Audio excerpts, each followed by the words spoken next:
I spent 100 days in the 7 Days to Die 1.0 update. I do really hope you enjoy the video. If you did, make sure to like, comment and subscribe.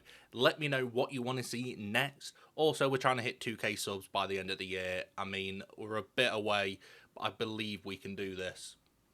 So sit back, enjoy the video, and I shall see you in the next one. So day one starts out like any other great first day. Half naked, cold and confused. But don't worry, we knew exactly what we needed to do to get started and have a productive first few days. So we start by collecting wood and we actually find our first magazine of the journey. We then start by grabbing some plant fibre as well as some small stones, enabling us to make this stone axe. With that, we're able to chop down trees to get wood so much more easier. We find ourselves another magazine, as well as getting some stone. And then we start by crafting some essential items, including the primitive outfit, the bow, the club, and before we can get any arrows, we just need some feathers, but they are easy enough to find. After crafting then, we are actually able to see that we have got the basic quest complete. With that, the only thing left for us to do was the journey to the trader, enabling us to get quest, buy stuff, and just progress even further.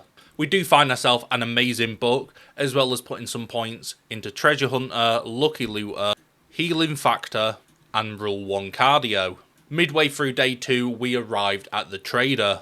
After going round and looting him for everything he has, we decided to go in and speak to the trader. This is where he offered us an amazing reward of a stone shovel, and then told us he had a special quest for us. This was very much just a basic, let's teach you how to do the berry supplies quest, and I mean, they're not my favourite quest, but we were going to give it a go. So we made our way over and started digging, but sadly, we got swarmed by quite a few zombies. At this point, we were very weak, and there was nothing we could do but just hit and run and hope for the best. In the top right, you can see it says stay within 25 meters, and I failed to do that, so I failed the intro quest, because yeah, I'm really smart. But out of frustration, I thought it might be a smart idea to check out Bob's Boars and Cal's Corn.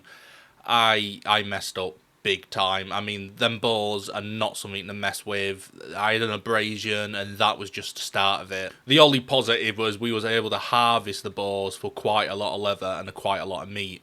We also found our first gun, but with 0 ammo to be able to use it with, it's a bit pointless at this point. But then we had a zombie and a boar, and we ended up getting infected. But with little to no stamina and even lower health, things were just not looking positive for us, and this is where we suffered our first death. On the positive note, now we have learnt from this mistake, but also our infection is gone. So you never know, you could say, maybe I planned it, maybe I've got a big brain. Yeah, clearly not, because we got jumped by a boar again, and our club was broken, and all we had was the torch, and then I broke a leg, and yeah.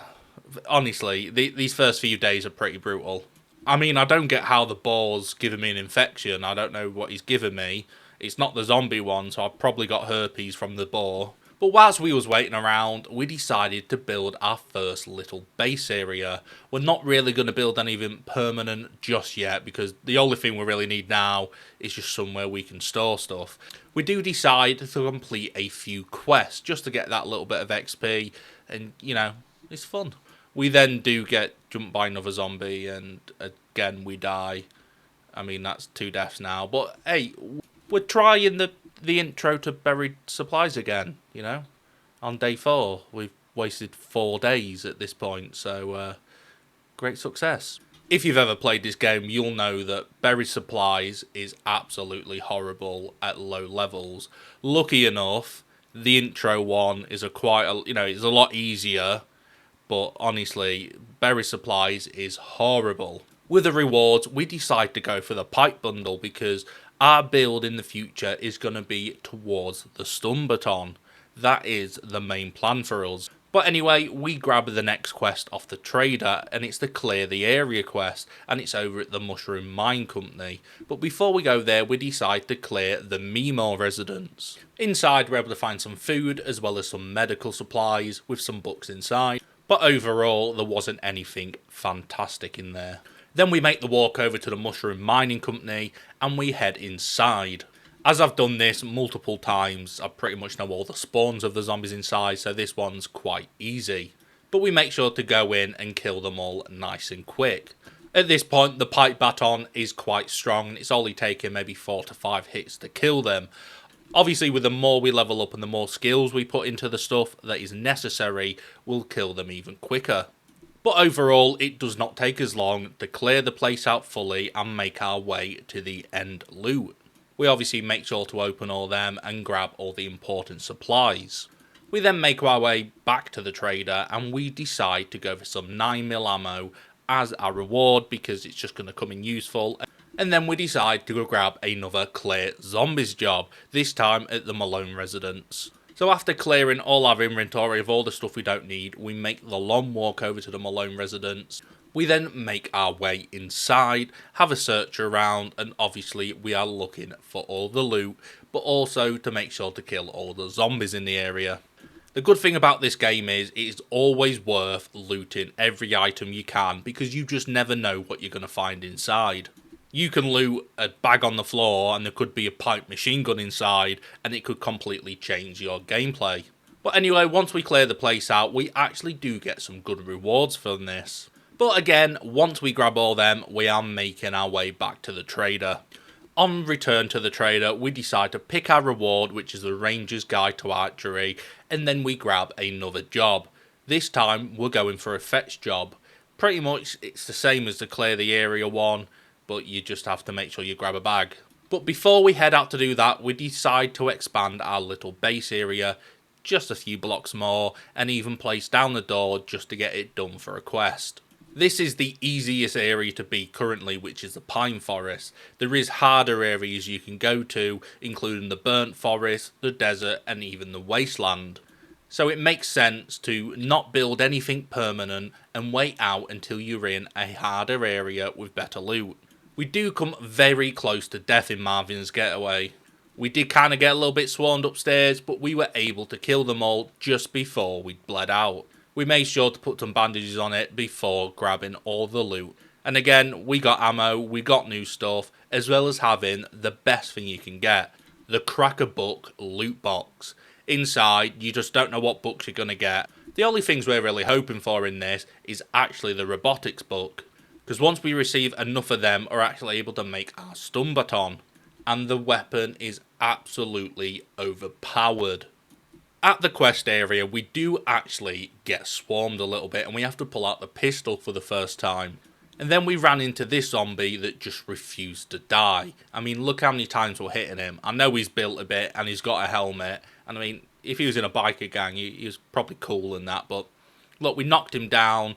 Power hit after power hit, bows. You know, we're using the gun on him. Like, nothing would kill him at this point. And I actually thought he was invincible. But lucky enough, he finally died. And this actually showed us just how weak we were. We were never gonna, get powerful just going through these one school places. We needed to go for somewhere hard. And that was our plan. We wanted to get a couple more jobs done and then potentially, if we see any free school places, go inside and hopefully get some good loot. Anyway, back to the job at hand, we were able to finish up at Skeeter's place quite quick, return back to the trader, grab our rewards, grab another fetch job, and we were back out to get that complete. If you're wondering why I'm doing so many jobs at this point, because after you complete 10 jobs with this trader, you get a reward of a bicycle, and that just means you're able to get around so much more quicker. You end up saving so much time travelling, and it's just fun, innit? Anyway, we arrived at the Nolly cabin. We managed to grab some books, get rid of some of the zombies, and then we were able to find ourselves some good loot. We then made our way down this secret tunnel under the house, looking around for the supplies. We finally find them. All we had to do now was get rid of the rest of the zombies, grab the rest of the loot, and make our way back to the trader. If you are unaware, every 7 days there is a blood moon. With that brings harder zombies, in a horde that will come and attack you, and they won't stop until you kill them all. And that was tonight, our first blood moon, so we needed to make sure we were prepared. For our reward, we grabbed ourselves 30 shotgun shells, then we grabbed a buried supplies quest. I mean, what can go wrong with buried supply quest? We're just so good at them. So we make our way over, and we pretty much grabbed it because it was the closest quest at the time, and I kind of want to get the first 10 done really quick. But anyway, we start digging and digging and digging for a long time, and we were constantly out of stamina, and it's just so boring, and these, oh, I hate them. I always try my best to avoid these buried treasure quests because they're just so boring. And I mean, it can be anywhere in the circle, and the circle gets closer after like 10 digs or whatever it is. But I mean, it could be in the most ridiculous place, and you could avoid it for so long, and ugh. But anyway, after it felt like 10 hours of digging, we finally found the buried supplies. So we grabbed them, ran back to the trader. As always, I mean, it's just a lot of back and forth these first 10 days. Grabbed our rewards, grabbed another quest, and then we were off again. This time, we knew the blood moon was coming, and we thought it is probably best to not be near our base. We don't want it being destroyed, we don't want our resources being lost because of these zombies.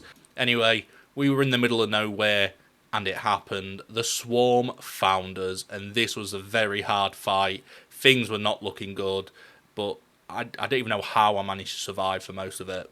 It was pretty much run, hit, run, hit, run, hit. I mean, you don't have time to reload your weapons a lot of the time. It's very difficult. Early day blood moons are a pain.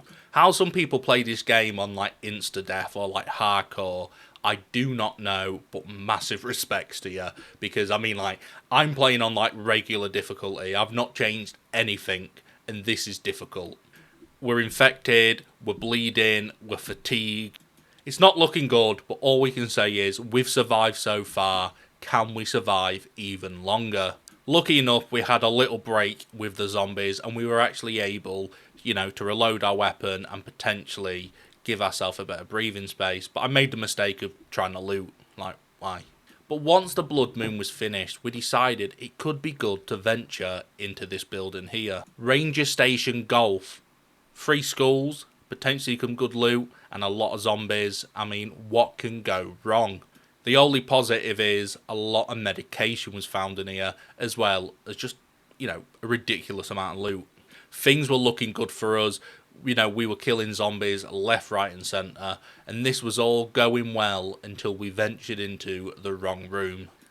These army soldier zombies, oh my god, they eat bullets, they eat attacks, they are just so hard to kill. They sprained my leg, they sprained my arm. I mean, I was fatigued, I was abrased, I was infected, and that was it. Dead again. But not to fear, we made our way quickly back to our loot, and this time we tried to keep a better distance, and we finally killed the zombies. And then to make things better, we opened up a door and 2 demon dogs came out. I mean, they are probably just regular dogs, but demon dog sounds cooler. We then had to climb this tower, and on top of the tower, we were like, sweet, the loot, what can go wrong? Let me grab it. You see that? Like 6 of them. Hard zombies. We had to run, and we had to try to keep our distance. But then they started climbing the tower.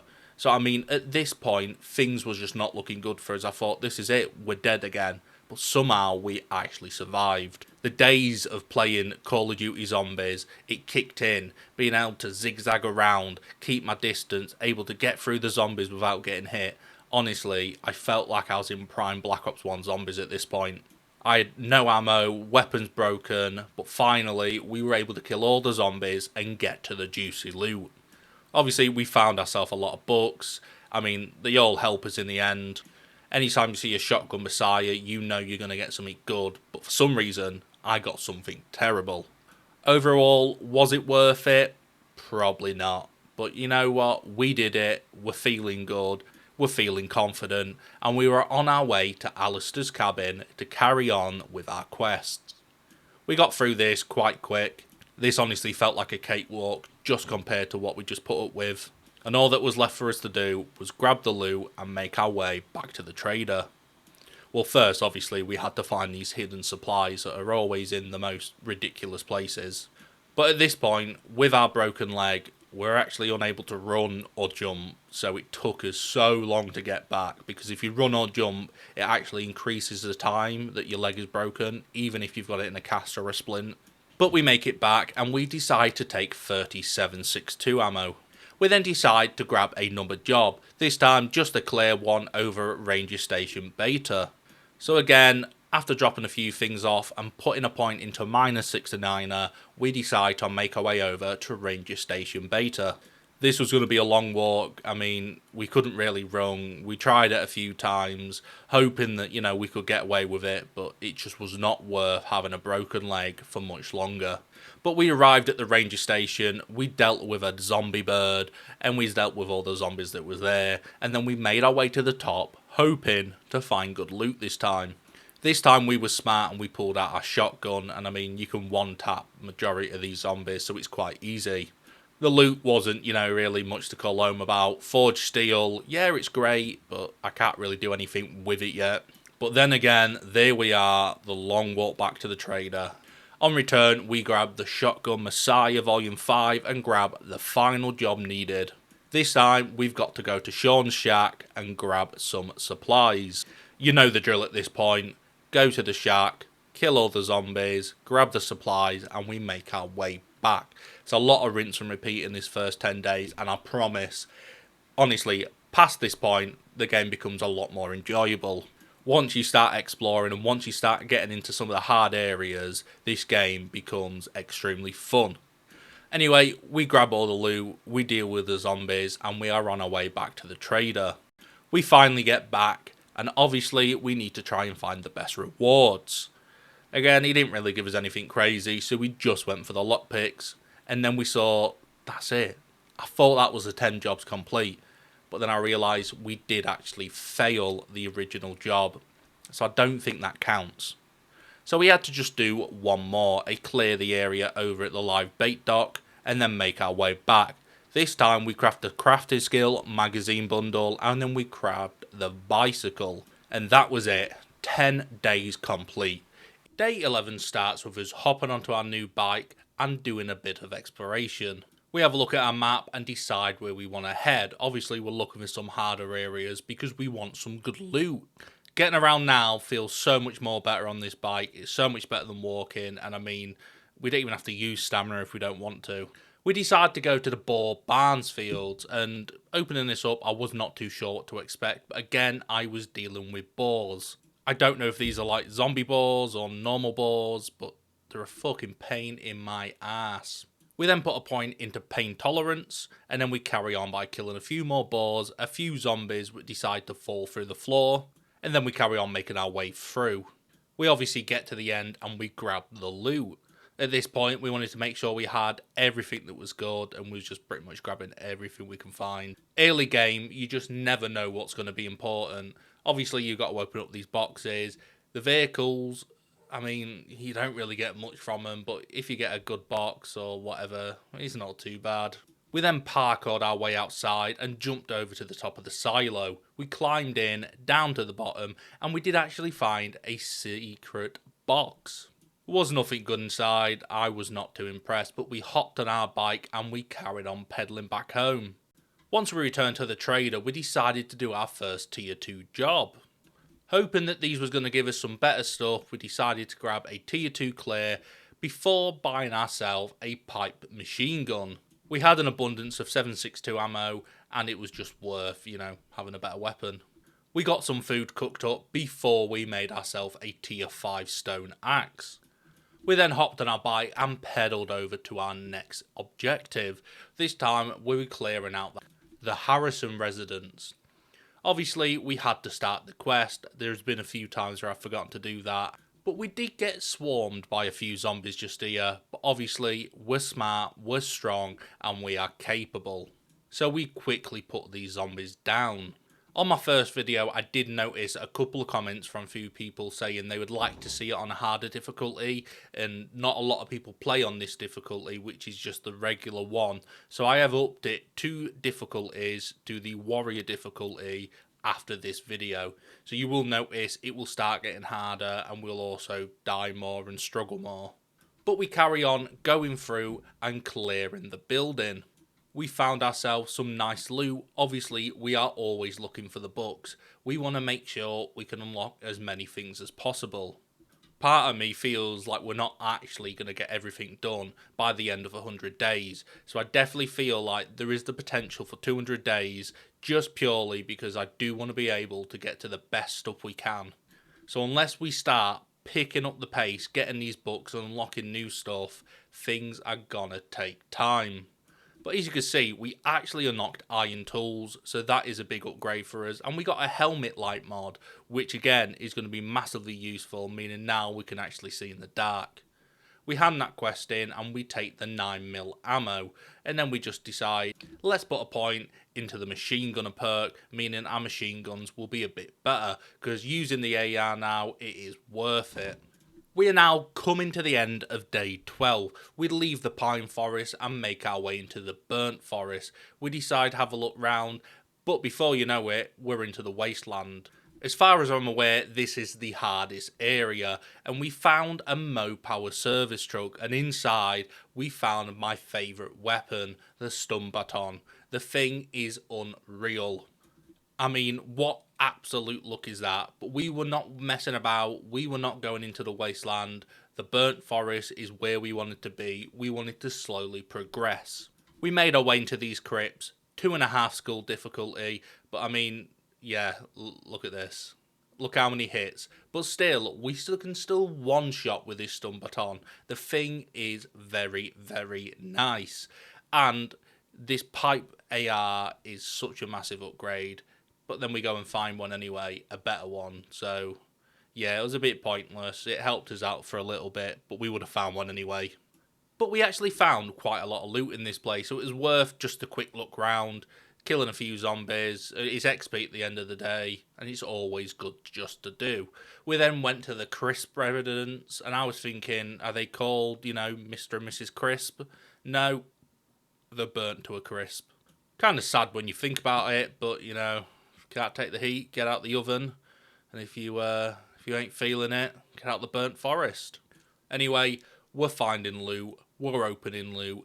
What we are looking for is actually the robotic crafting books, meaning we can make our own stun batons at some point. We had an airdrop come in, we went and grabbed it. Obviously, we got food, we got drinks, but the main thing, crafting skill magazines. We got multiple, and already Iron Tools Quality 2 were up there. We then got some really good mods for our weapons. We placed them on the AR and the shotgun before searching through the old creepy church. It's kind of crazy that they named this place after your dad. But anyway, we had to parkour our way in because we are parkour experts. Obviously, we looked around for the loot. We had a few zombies to deal with, but with our new stun baton, we are unstoppable. Well, I say we're unstoppable, but we are like 30% of the way to being infected and becoming a zombie ourselves. But anyway, more loot, more good stuff, more jump scares by zombies dropping down, trying to kill us. But at the end of the day, we don't care. We're here for the loot, we're here for the good stuff. We carry on searching round. At this point, we were trying to find the trader for this area. I kind of just wanted to find the trader organically, so that's why we're looting around, having a bit of fun, and then we'll find the trader when we find the trader. At this point, I mean, we got very unlucky. We had bleeding, concussions, we were scratched, we were fatigued, and really, yeah, I was going to die anyway, let's be honest. No matter what weapon I had in that situation, I was not being saved. But then, one hit, and I'm already infected again. My luck is absolutely terrible in this game. It is terrible in life. I swear to God, I literally get hit by one zombie. That's me, infected. I've got, crabs, whatever. It is crazy unlucky. But we soon quickly dealt with all the zombies, grabbed all the loot, and made our way out of this building. At this point, I definitely didn't feel like hanging around. I kind of just wanted to, find this trader, set up a new temporary base, and hopefully just not die. But anyway, we found our first legendary parts. Not really too sure at this point what I was going to use it for, but obviously I discovered as I went on. We were smart to check the newspaper dispensers and the mail drop boxes because we found a bunch of magazines. And then we decided to carry on looking around hoping to find this trader. Lucky for us, we stumbled across her and it is my favourite one, Trader Jen. I know what you're thinking. She's got a couple of assets, that's why she's my favourite, but you are wrong. She's my favourite because she is fun and energetic. It's all about personality. But anyway, we had a job from her and we decided to go get it done. Clear the infested area. Sadly, it is a place that we have done before. I was hoping to get, stuff within the burnt forest, but all of her tasks were outside of the burnt forest. So it was a bit annoying, but still, we still got them done. We still got the rewards and it was still worth it when you look at it. Anyway, we made our way to the top of the tower, and there was quite a few of them, so again, we pulled out the machine gun, hoping that this was going to make things a bit easier. But we were planning on saving some ammo, just because there was a blood moon tonight, it was a horde night, and we weren't fully prepared. Some of the loot we actually found here was quite good. We did get some new armor to put on, so it made us a little bit stronger. Not only that, we look 10 times better now. You can't go around killing zombies, acting cool, when you look like a fucking idiot.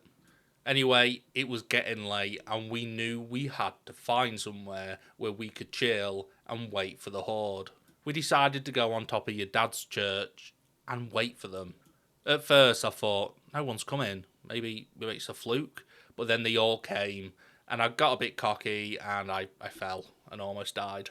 So again, I kind of had to, do what I do best, run away, try my best to stay alive, and take a shit ton of damage. At this point, I felt like we were just constantly fracturing around, fracturing our legs, breaking bones, everything that could go wrong was going wrong. It was constant concussions. But anyway, we managed to finally kill all the zombies. And as you can see, this is only our second horde night, and still, it had ramped up massively. And they're only going to get worse after this. And still, I'm a little bit newbie when it comes to this. I still, don't be smart about it. I still think I can stand there and fight them. I mean, what can go wrong? Well, everything can go wrong.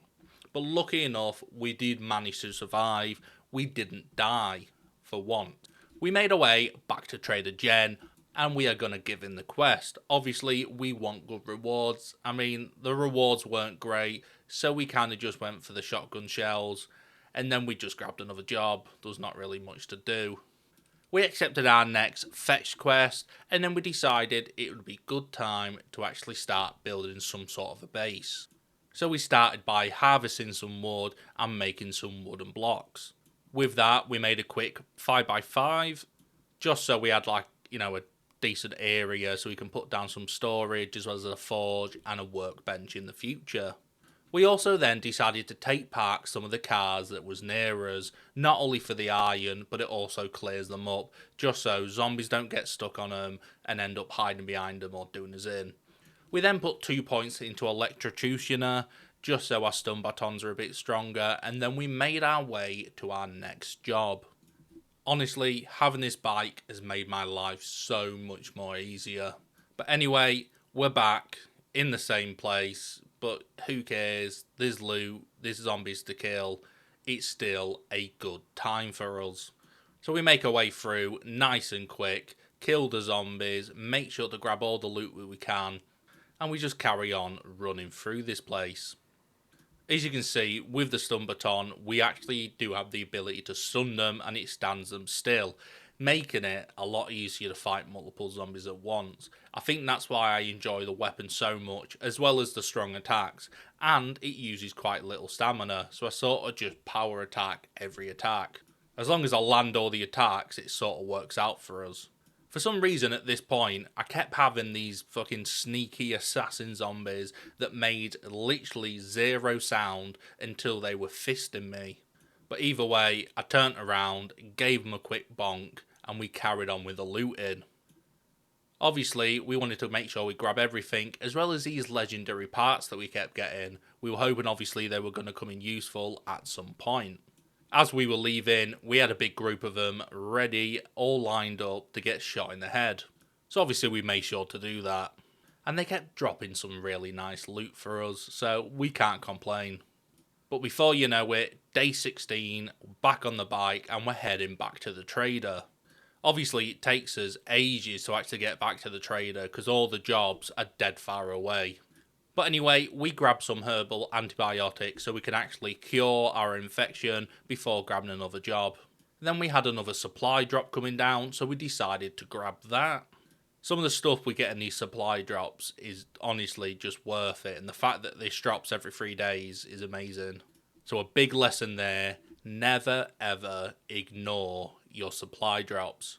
Always make sure to grab them all because, you know, there's a chance you're going to get a bunch of these magazines and it's going to make you even stronger. But we're at Marvin's Getaway. We've done this place before. We're going to do it again. I mean, it's not great, but it's not terrible. Lucky for us, it's a very simple go in, bonk a few zombies, grab the loot and make our way out. Obviously, at the end, they all did clump up, so we decided just to use our guns. It's a bit better than bonking them all, and we really wanted to actually get cured instead of carrying this infection even further. But look at that, 110 7.62 rounds. I mean, this literally, we get so much ammo, you know, more than we ever used. But anyway, we're back at the base, day 17, and we are creating a forge. This now means we can actually craft ourselves some forged iron. So we have to put all our clay in, all our iron, a bit of coal and start smelting them down. Once Jen opened up, we handed in our job and we decided to go for the crafting skill magazine bundle before just grabbing another job off her. This time it was just another fetch one. And obviously we then used our magazines and we actually got some decent XP from it all. On the way to the next job, we decided, let's not go straight there, let's actually start exploring some of these harder buildings. So we went to the Powell residence and made our way through there. Our main goal was to actually try and get enough magazines so we could unlock the workbench.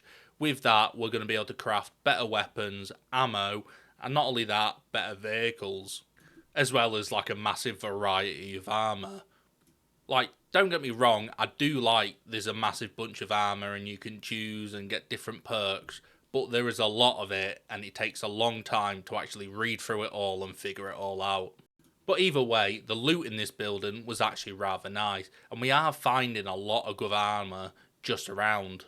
So we make sure to always grab that and either salvage it or put it on. Once we grabbed all the loot from here, we made our way to a harder building, another 2.5 skulls, the Byington residence. Obviously, we decided, going in, there was a few of them around, we'd just pull out the AR and start blasting before we start doing a bit of bonking. We get through the first group of zombies quite easy, and then there's a couple hidden behind the doors.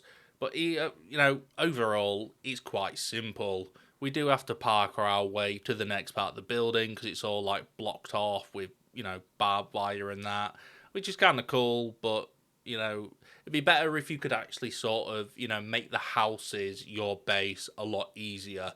I feel like it's very difficult to make a house your base because there's the whole blocks and ramps and stuff, so it's a little bit annoying. But anyway, before you know it, we're at the end and we're just grabbing the loot. Sometimes you'll get these shotgun messiah boxes and you're expecting something amazing and you pull out a fucking tier 1 bone knife. Like, bro, come on, what am I going to do with that? But anyway, we had a bunch of zombies in here and they actually gave us a little bit of a hard time. But either way, we bonked them, we made our way up, killing more and more zombies and always making sure to grab the loot. But obviously, we did find ourselves a new pistol. It was actually better than the pipe pistol we had, and it was just a lot more fun to use. So we decided to use that, and even, you know, put a few rounds on the zombie's head. We found ourselves a locker, and again, rubbish loot. Why is there not something better in there? It's literally a safe. We have to use lockpicks to get inside. Rubbish. The RNG of this loot sometimes is honestly disgusting. But the bright side is we keep finding magazines, and obviously we can keep getting new stuff. I almost missed the loot hidden at the top here, and it was guarded by an army soldier, obviously, who sadly fucking fell off the roof. I mean, what an idiot. But before you knew it, I was like, oh, he's gone, he ain't gonna get back to me. The motherfucker ran all the way back onto the roof and then climbed up the ladder and tried to get me again. I mean, determination, even though you're dead, I've got to give it to you. But lucky enough for us, few shots and he was dead. Obviously, we needed a few bonks as well, but everyone loves a bonk. We then hopped on a bike and decided to get out of there. We were making our way back to the base. Now that we could actually make our workbench, we decided to craft the 100 nails that we needed and then make the rest into the forged iron. We then needed some duct tape, so we got that crafted, and then we just needed a few more parts, so we actually started getting rid of a few more cars. Whilst we was waiting for the rest of our iron to actually craft, we decided we were going to go out and try and find somewhere very difficult. We came across this big fat train. It was actually inside of the wasteland, and we thought, you know what, why not? Let's give it a go. Even if we don't finish it, we can still find some good loot inside. It started off well, bonking these zombies really quick. I mean, a couple of hits and they were dead. But, you know, before we knew it, a few more were coming, and they were coming quick, and still, we were able to bonk a lot of them and deal with them, but things were getting scary. But I was feeling confident, and I felt like we could get this done.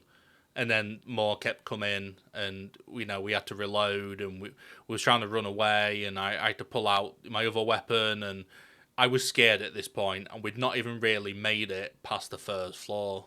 We then found ourselves in a cafeteria, and again, like, some of these were taking like 10 bullets. Like, they just would not die. And then we had these jumping ones, and I'm bonking them, and they're dodging it. Like, I was getting a bit worried at this point. But still, I looked at myself and remembered who the fuck I am. And I was like, I can do this. I've got this. So I put on my big boy pants, and we carried on blasting. But then more and more came, and they just wouldn't leave us alone. I mean, this big boy started spitting fucking snot everywhere. It was a luminous green. You know, we're blasting, we're running, things were looking scary. Our armour was actually weak. I was a little bit worried. But we survived. Do you know why? Because we're a fucking boss. We then had to make our way through the roof, and obviously we were trying to be sneaky, silencer, but there was a zombie that was literally stood there on fire. I mean, what are you doing, mate? We then carried on, sneaking our way through, and we thought, yeah, sneaky shot. Yet it was not worth it. Apparently every zombie heard it, and then they all started running towards us. But we dealt with them, and we actually found some really, really good armour, a tier 5 preacher armour. We then found a room with a bunch of loot. I thought, one zombie, what's going to happen? Yet I was wrong. I'm an idiot. I got stuck, and I just had to run. We had a concussion, things were not looking good, it was blurry, I couldn't see, we were getting stuck everywhere, and before you know it, we are dead. But what we need to remember is, you know, we're in the wasteland, we are so underprepared for this area, so we are doing well. And this definitely is where I was like, yeah, maybe upping the difficulty would be a smart idea. But anyway, after a few bonks, we dealt with the glowing green zombie, and we went in and grabbed all the loot. And this was only the start of this building. We still had many, many floors to go up. But obviously, as you saw as well, when we ran inside, there was a fucking zombie bear outside. I mean, like, why? Why is there even them in the game?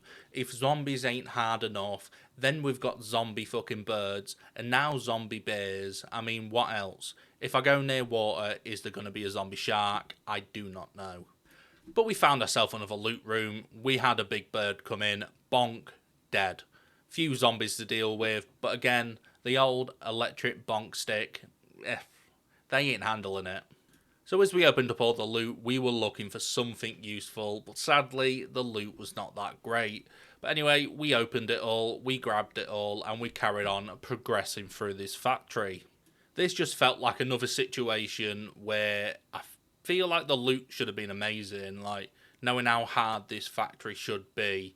I mean, it's like 7 schools. I was expecting to be finding like good weapons or really good like armor all over, or like really rare stuff, but it just felt like very common loot. But anyway, we kept leveling up a lot. We made our way through. We had a bunch more zombies to kill. They were falling from ceilings. They were running from everywhere. But we were quite clever and we were able to deal with a lot of them. We pretty much used all our pistol ammo at this point, but we kept our range for the majority of these fights. It was just the smarter thing to do. We then fell through this floor into a bunch of zombies, but we were smart enough to get out and run away and pull out our AR. If there's one thing I learnt from playing this game, is I may be a little bit smarter than these zombies. So all you got to do is run away, because I mean, the majority of them walk. The few of them that do run, you're done. I mean, they chase you, they're quick, and it just ain't worth it. We then found where the power was, and we dealt with a couple of them before just waiting up here and letting the rest get stuck on the traps and just slowly killing them. We then had to parkour our way outside of the factory to progress even further. At this point, I mean, I couldn't find where else to go. We killed the rest of these zombies, and then I was lost. I couldn't find where to go. All the doors were locked. There was like nowhere else. So we called it a day, as we were now on to day 20.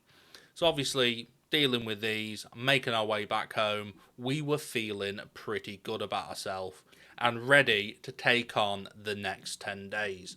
So if you did enjoy and you want to see more, do make sure to like, comment, subscribe, hit the notification bell to be made aware of when I post or even go live.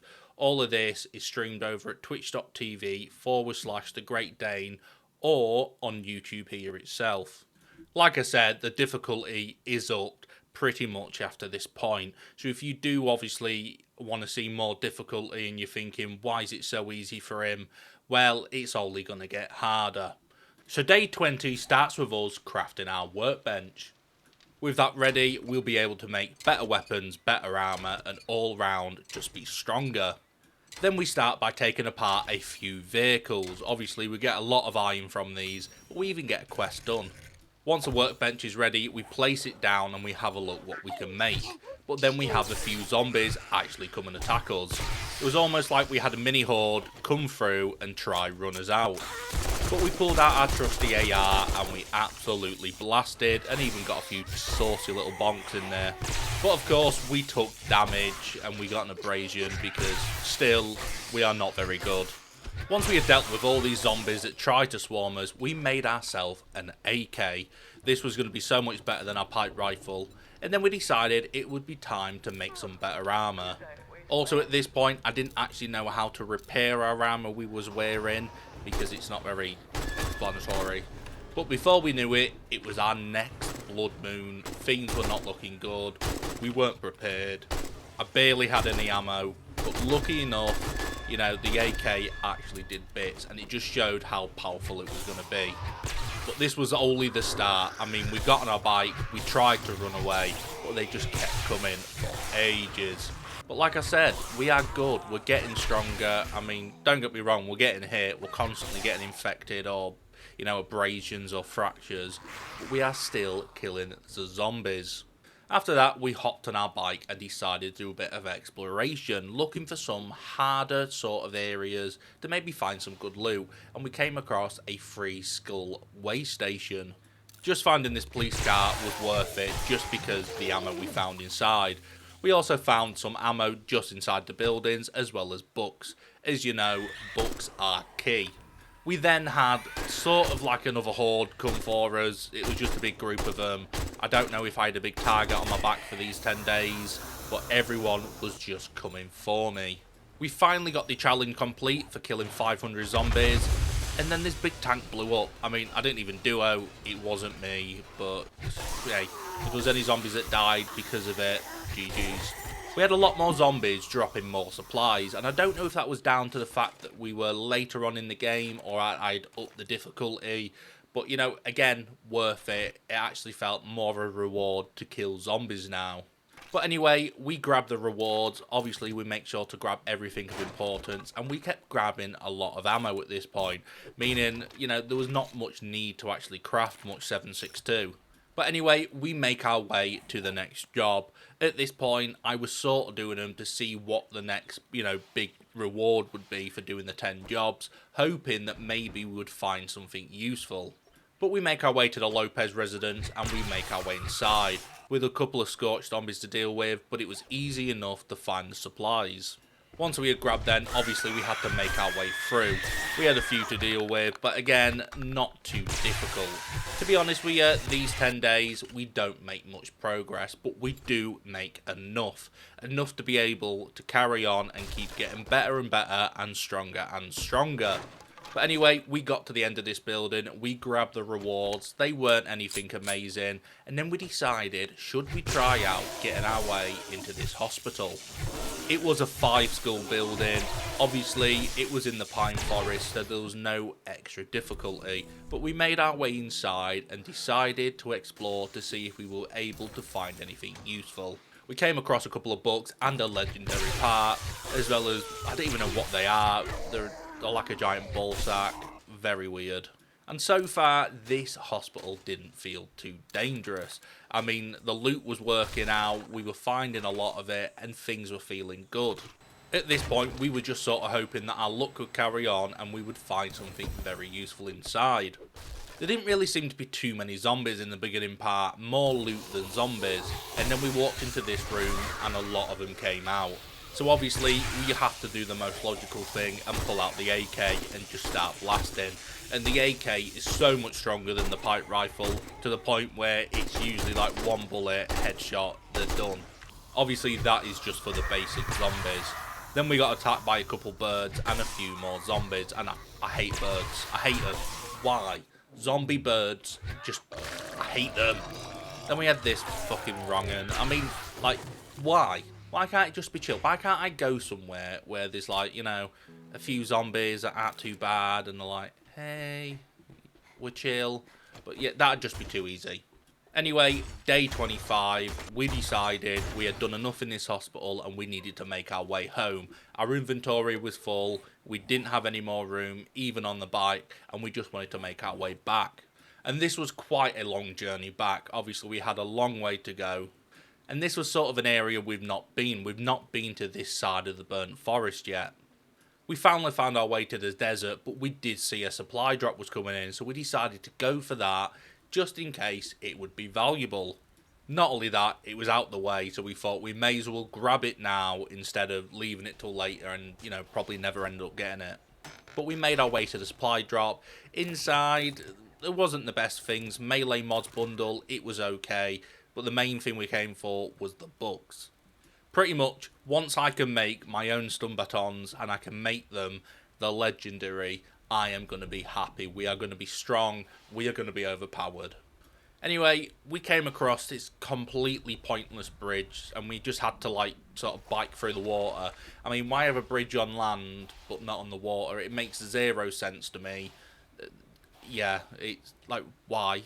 But before you knew it, day 26, it took us a whole day just to get back home, but we made our way there. Then we made ourselves a new hat.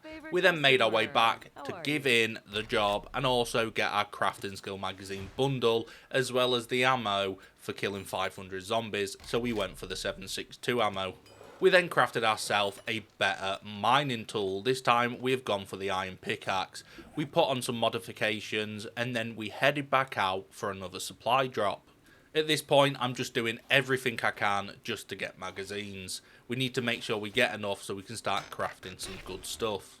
And lucky for us, inside there was an armor one as well as a bundle. And they're the ones we want, the robotic crafting. They're what we need.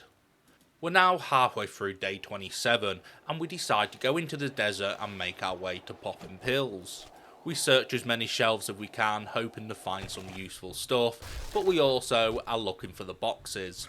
That wasn't the best one, but you know, you can never say no to food. We then had a couple of zombies to deal with, and a couple of the big boys, as well as this fucking weird, you know, golem looking fucking freak.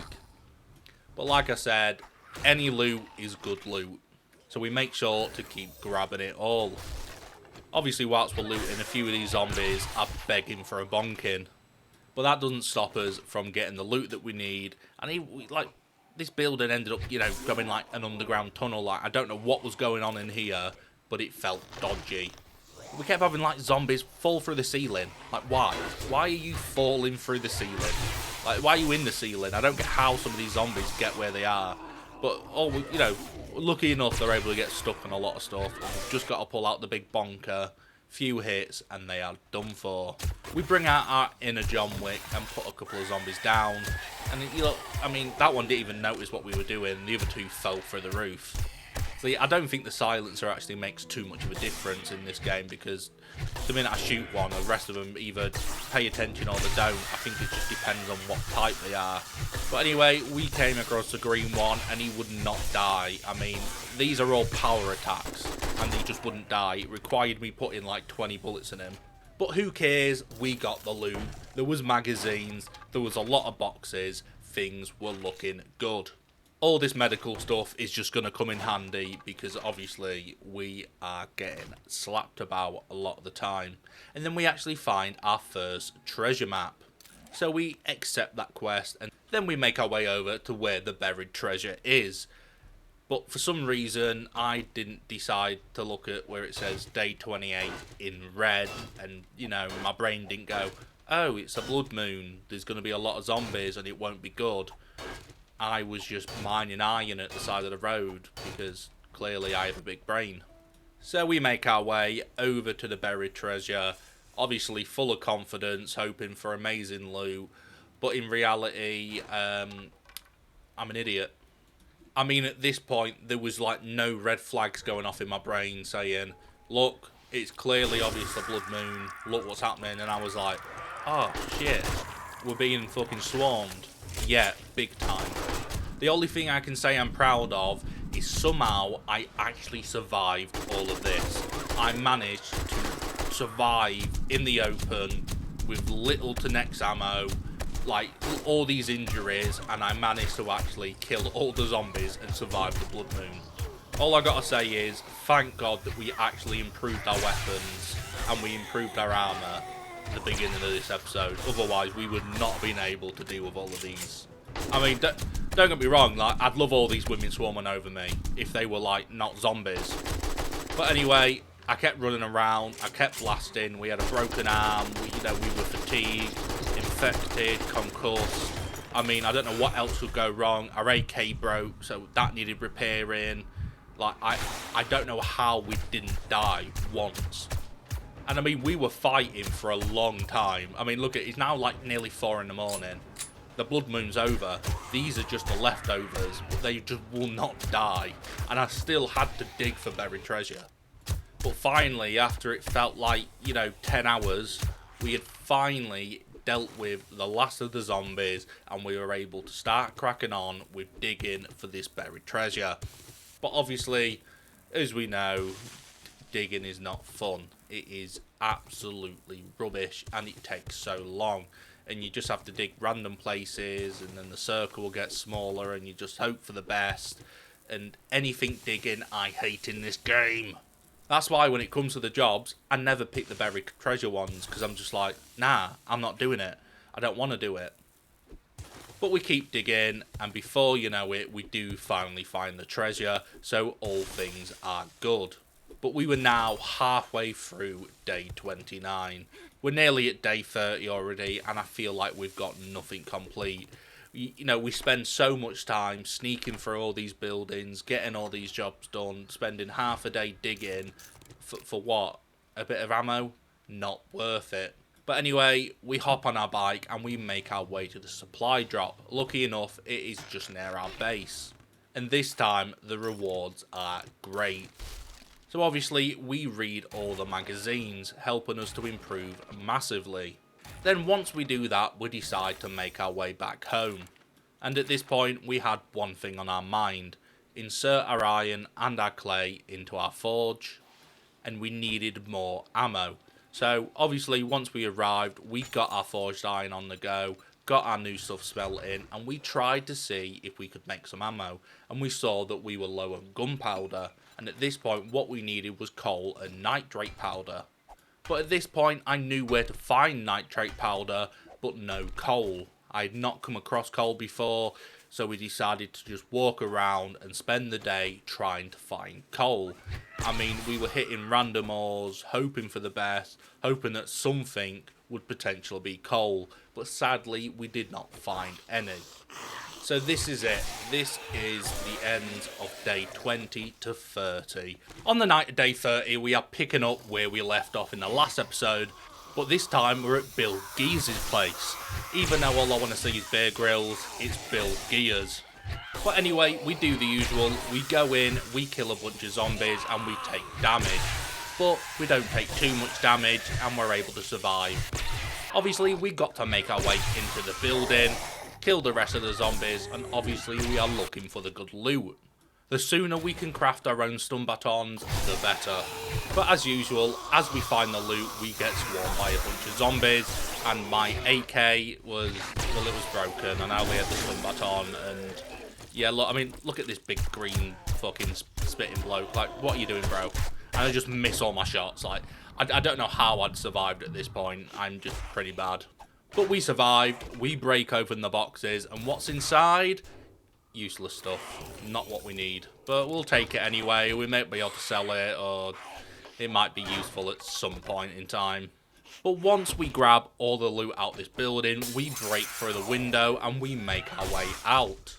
We are now on to day 31, and as you can see, we are out of food, we're out of water, and your mum comes and attacks me. You get it? It's a cougar. You know, your mum's a cougar, that's what I'm saying. I feel like that's a good joke. I appreciate it. But on the way back, we actually discover where we can find coal. I mean, it's not a lot, but it's better than nothing. And then we had another airdrop come in. Obviously, we love the airdrops. Lucky enough for us, this was quite close. We then went to Trader Jen, bought some gunpowder as well as the anvil. We were able to put that onto the forge and it actually makes our smelting times twice as quick. We then placed down a campfire so we can get some food on the go. We've now got a grill as well as a cooking pot. And as you can see, still we can't make much ammo. So we go out, we get some nitrate powder, and we are determined to get as much coal as possible, even if it means we just have to break these every time and get next to nothing. Obviously, we are getting jumped by zombies on the way, they just won't leave us alone. Clearly, we are wearing our Lynx Africa, and they are swarming round us. But after killing the one in the back, we're able to two-tap the one in the front straight into the arsehole and carry on collecting some coal. We then grabbed the supply drop. I actually had food and coffee, which is quite good, but the main thing is magazines. We're now at the point where we're just upgrading ourselves all the time. And then we actually find like a big vein of coal, and this is what we've been looking for. We need to find these all the time. You know, like gunpowder is just, I didn't realise how important it was going to be, otherwise I would have been collecting it more and more. But we head back to the base, we grab our food, and look at that, look how much gunpowder we're able to make. And with that, we're going to be able to actually grab a lot of ammo. But we had a horde come in, so we actually had to use some of the ammo that we had in our storage to quickly put an end to these, as we're not looking for a fight all the time. Sometimes I just want to chill. Why isn't it like 7 days to just chill and relax? Anyway, we headed out and we found the Simmons shanty. Whilst we was waiting for our gunpowder to actually craft, we didn't have much to do, so we decided to go out, do a bit of exploration, deal with a few zombies, and you never know, we might find some good loot. Obviously, we're always going to read the magazines we find because we love them. We do end up finding the loot room in this place. I mean, obviously, it's 1.5 schools. It's not going to have anything amazing, but it's still not terrible. At this point, I mean, our armor was broken, so we were in desperate need of repairing that, and I don't think I even knew how to repair it yet. I mean, I know now, but back then, you know, this was like a week ago when I recorded this. I didn't even know how to repair armor. I was such a noob. So we decided to make some more.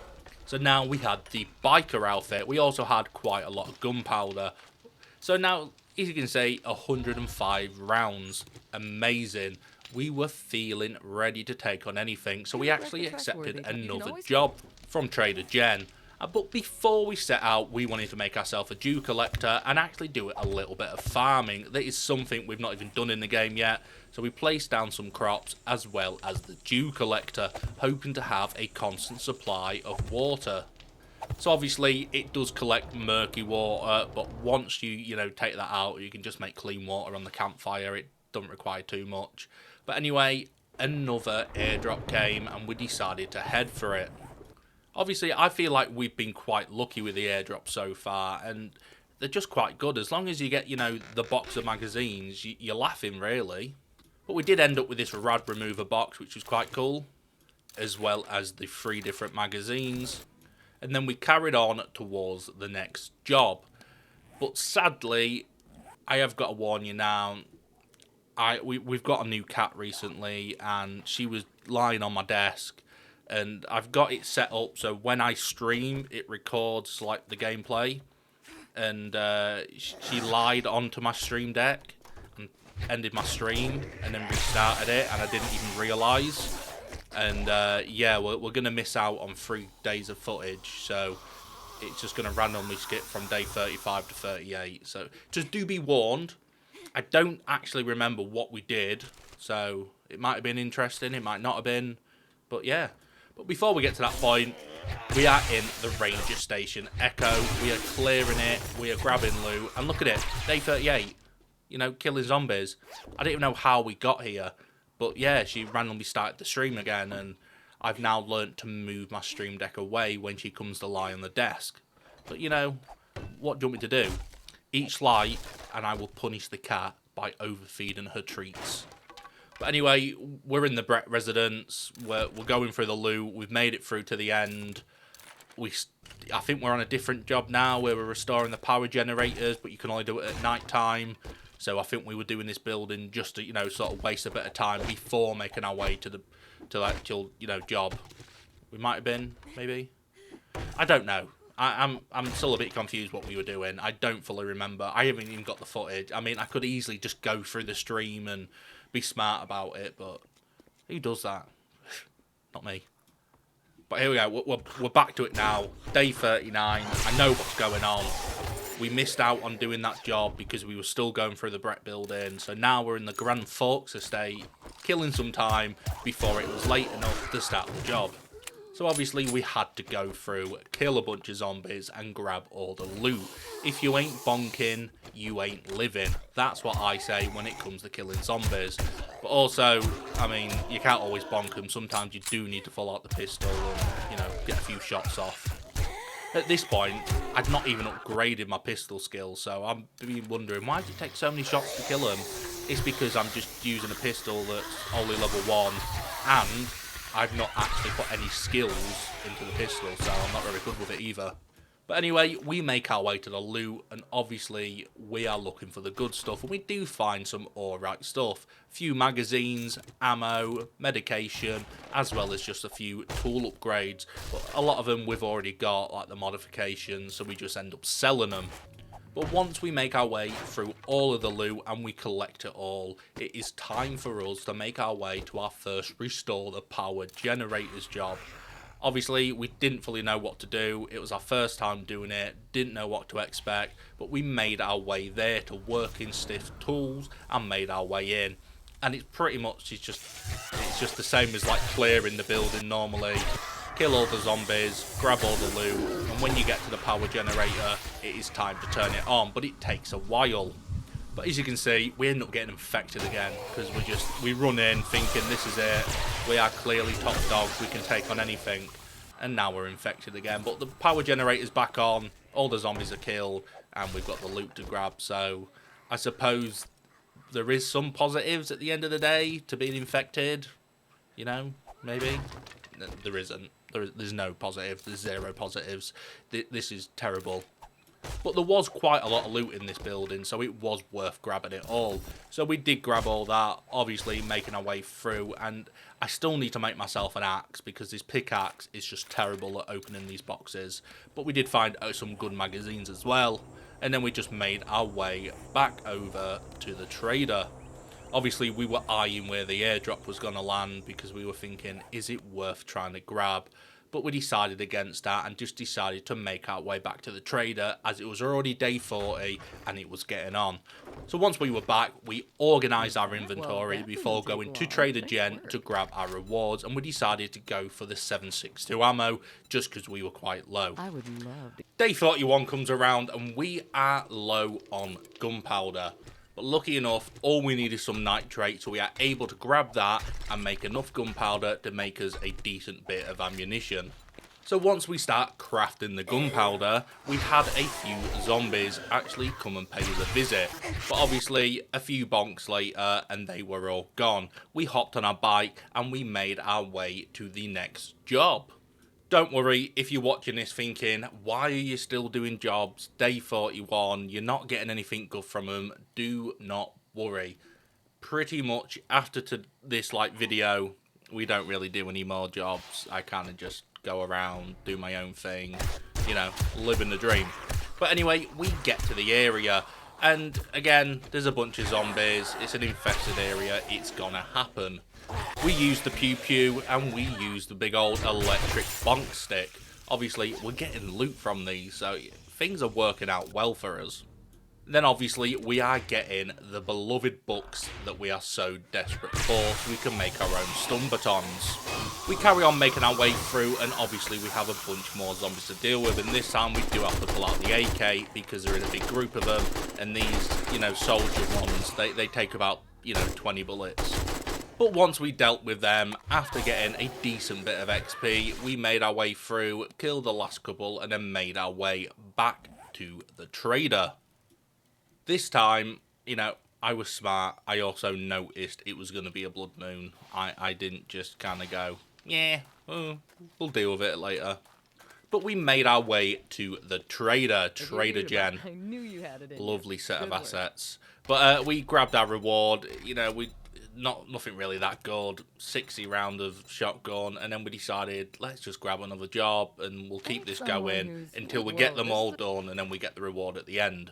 We then put a point into machine gunner, making our damage with like our ARs pretty much, as you can imagine, even better. And then we crafted 38 more 7.62 rounds before setting off to do the next job.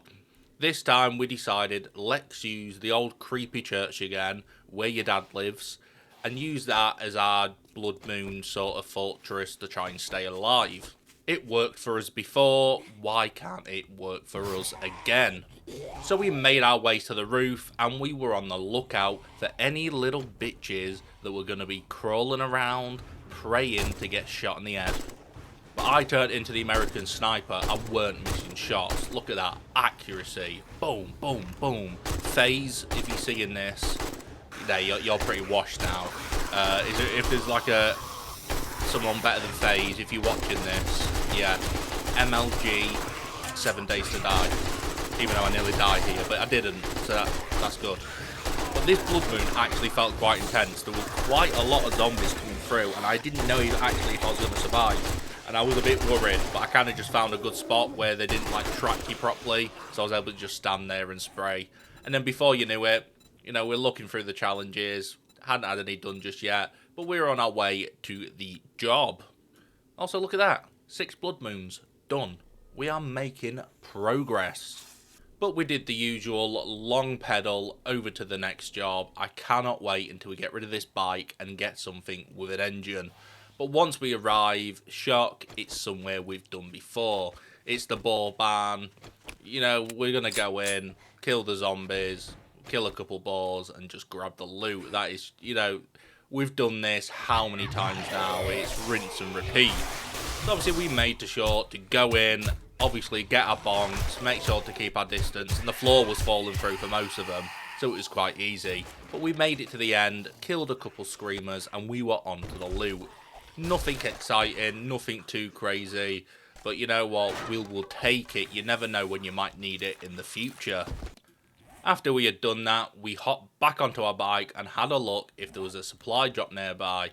Obviously, we saw it was actually near the trader, so we just made our way over to the supply drop because we love supply drops. Unless it's supply drops you got to pay for, then we hate them. Ugh. But we arrive at the supply drop, we open it up, and look at that. We can actually cure 10% of our infection, and we've got 3 magazines from there, and we got a very good one that was getting us closer to being able to actually make our stun batons. And we thought, whilst we're here, why not go through Gravestone that is, you know, in the wasteland, probably the scariest place. We'll go through it, see what it's about, and look at that. Cracker Book Shop. That is the dream. A shop full of magazines. This felt like it was a God-given, like, gift. It was there for me. I grabbed it, I went in, I slapped some bitches about. Look at that. Magazine. Boom. We are good.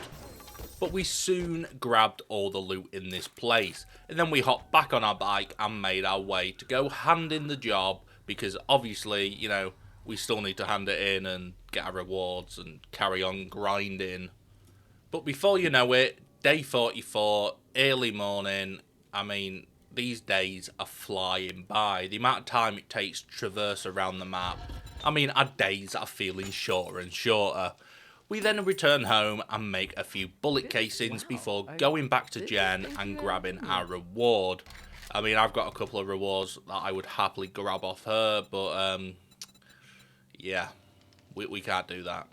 Anyway, we go back, make a few 7.62 rounds, and we actually repair our stun baton, our pistol, and our rifle before going out and grabbing some more nitrate because we were running low again. I mean, my brain kept telling me, be smart, just go out, grab loads of coal, grab loads of nitrate, it's the smartest thing you can do, we can have gunpowder for days, but I just didn't, and I don't know why, and I just feel like that would be smart, but why be smart when you can be, you know, me? But anyway, we grab another job. This time is to clear the area and retrieve the supplies. You know, we've done these before. We travel to the area, we take the long bike ride, we arrive, we go in, bish bash bosh, couple of bonks, and all the zombies are dead. This time though, we were smart. Mailbox outside, but there was nothing inside. Anyway, we go and activate the job.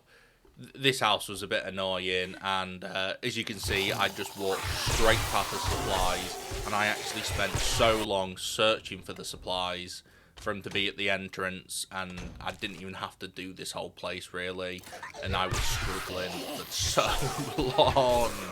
But anyway, we went in, we made sure to kill all the zombies. We don't want no nasty surprise whilst we are trying to loot.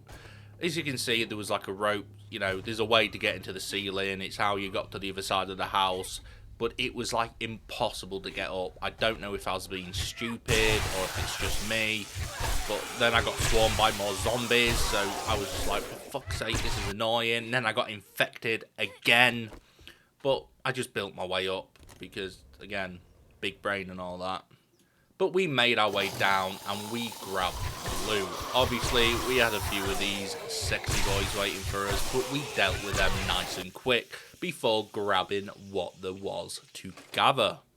There was the usual, you know, few mods, bit of medication, a little bit of ammo, but obviously the big boxes are usually where there's going to be something half decent. But sadly, this time there wasn't much. And then I finally found the supplies that were just hidden there, and I should have known. I mean, there's literally a symbol that tells you where it is. But as you can see, it was just another long journey all the way back to the trader, and it just dragged on. But once we returned back, we did the smart thing of going straight to the trader and gathering our rewards. This time, again, nothing great, but that was 10 jobs done for her. And now we could actually grab the mini bike parts bundle. I was very excited at this point, and she obviously had the tier 3 job for expanding the trade route, meaning all we had to do was go to the trader in the desert. Didn't know where he was, and this was going to show us. And lucky enough, the magazines that I got with this box actually gave me the correct amount to be able to make the mini bike. So things are looking good. So all we needed to do at this point was actually just gather everything we needed and get this mini bike built. But one of the big issues was we needed a lead battery, and I wasn't too sure where to get one. And obviously I thought, well, let's just go for vehicles. That's where we're going to get a vehicle battery from vehicles. So, you know, that made sense. But sadly, to no luck, we went to many vehicles and could not find one. Not only that, our wrench actually broke. But anyway, we made ourselves some water and we decided to make our way over to the new trader, but also search vehicles on the way, hoping that potentially inside was going to be a battery, so we didn't actually have to go buy one or, you know, mess around and spend ages trying to find one. But again, to no luck, we did not find one. But we arrived at the new trader, but it was too late to actually go inside. So we decided to go to a local greasy spoon, go in and have a quick look round. And that went as well as you can imagine. There was a screamer, there was a big fat police officer who was spitting snot all over us, and we just pulled out the AK and unloaded.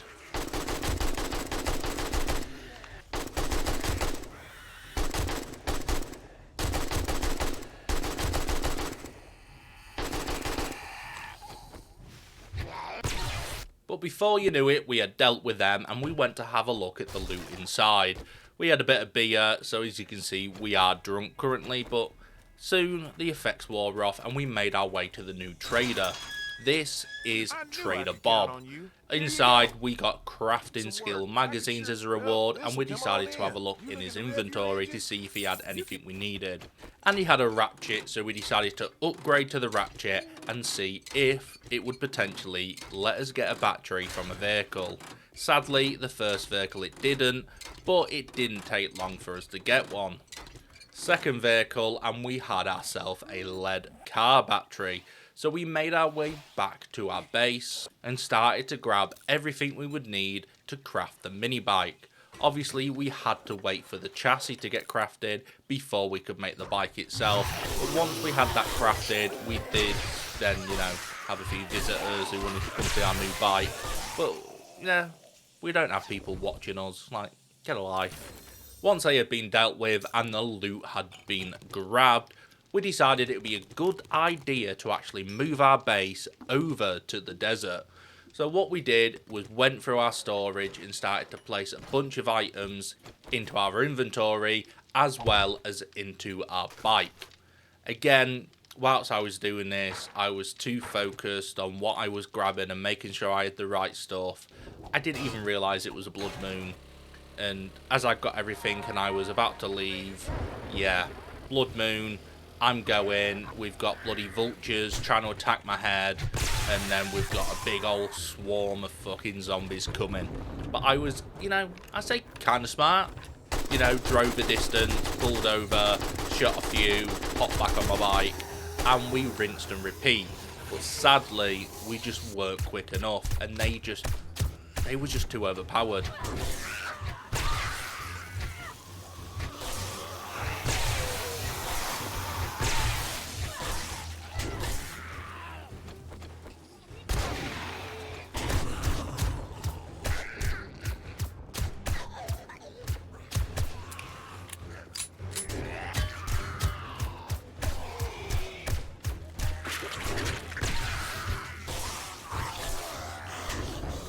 So sadly, we did die. But lucky enough, once we came back, we were actually able to just grab our loot and make our way to the new area. It was the early morning of day 50 and we are now halfway to our journey. I'm going to say, for someone that's only recently started to play this game just before the 1.0 update, I feel like we've done quite well in 50 days. So honestly, be ready for the next 50. We ain't slowing down, we're only speeding up. But anyway, we arrived at the desert. We decided, let's build ourselves a nice little base. I was going to go, you know, for, you know, should I go through YouTube looking at horde bases or, you know, what should I do? And I thought, you know what, I'm going to wing it. I'm just going to build like some weird tower. I'm just going to do my own thing and hope for the best. And overall, I wouldn't say it ended up, you know, too bad. We placed up, I think, about 4 or 5 blocks up high in each corner. Built a nice, level each few blocks, and it was pretty secure. Obviously, we had to put a few ladders down because obviously we needed a way to the top, and obviously the zombies can climb the ladders. So I thought I can just stand at the top and just shoot down the ladder whenever it's the blood moon. So I feel like that's a really smart idea. So anyway, we ran out of our wood blocks and we only had building blocks left. So we upgraded what we could just to be as safe as possible. And we was even able to put some of our cobble to good use and upgrade our wood blocks to the stone. And that was it. 50 days. Halfway. I feel like, we've done quite well. Again, leave a message in the comments if I'm doing anything wrong or if there's anything I can improve on. I am, desperate for your knowledge. So early in day 51, already, we're still upgrading the base. This time we're making sure we go from wood to stone, just so our base is that little bit stronger. We then made our way to Trader Bob, just in hopes that he may have something useful for us. Sadly, he didn't. So we soon left and made our way back to our base. And whilst back at our base, we decided it would be a good idea to get some storage going, just so we actually have somewhere to put our massive inventory of items. So we crafted a couple iron storage crates before upgrading some of the basic building blocks into wood that will eventually get upgraded to stone and so on. We also actually had some challenges unlocked, so we, got our XP for them. Standard stuff, really. It's not really, anything too crazy, which is a bit disappointing. We then had our first iron crate done, so we just put a bunch of stuff in there and then placed down our second before heading to our next job. But on the way, we got a little distracted by having to kill, is it a dog or I don't really know what animal that is. It's like a dog in it. And then we found a shotgun messiah, a gun range, and we thought, yeah, let's go for it. Lucky enough, I already knew the layout of this building, so it was quite easy to get in and get a lot of the loot quite easy. Obviously, we had the gun safe, we unlocked it, and it was a bit disappointing, I'm not going to lie. We then had a few zombies to deal with, so we, a few bonked, a little upgrade there, and, they were dead before you knew it. But the main thing we were here for the loot, and we were getting some alright stuff. We actually managed to get a few, gear upgrades, but again, nothing too crazy. We then made our way outside, and this is where the zombies start to come fast and hard. So we made sure to obviously smack as many as we could in the head before having to pull out our pistol. And obviously, because it's silence, no one can, hear us. They can't hear the screams of the zombies or my big, electric sticks smacking against their skulls. We then moved into the next part and we found even more, just waiting for me to come by, and they were hoping they were able to jump on me and eat my brains and probably my ass or something, because every time I die, they're snacking down on something they shouldn't be. At this point, it felt like the zombies were just coming non-stop. I mean, they even started jumping fences. They wanted me, and they wanted me bad. We did have a brief opportunity to have a quick look at some of the loot, but before you knew it, we had more zombies come in, and they all wanted the smoke.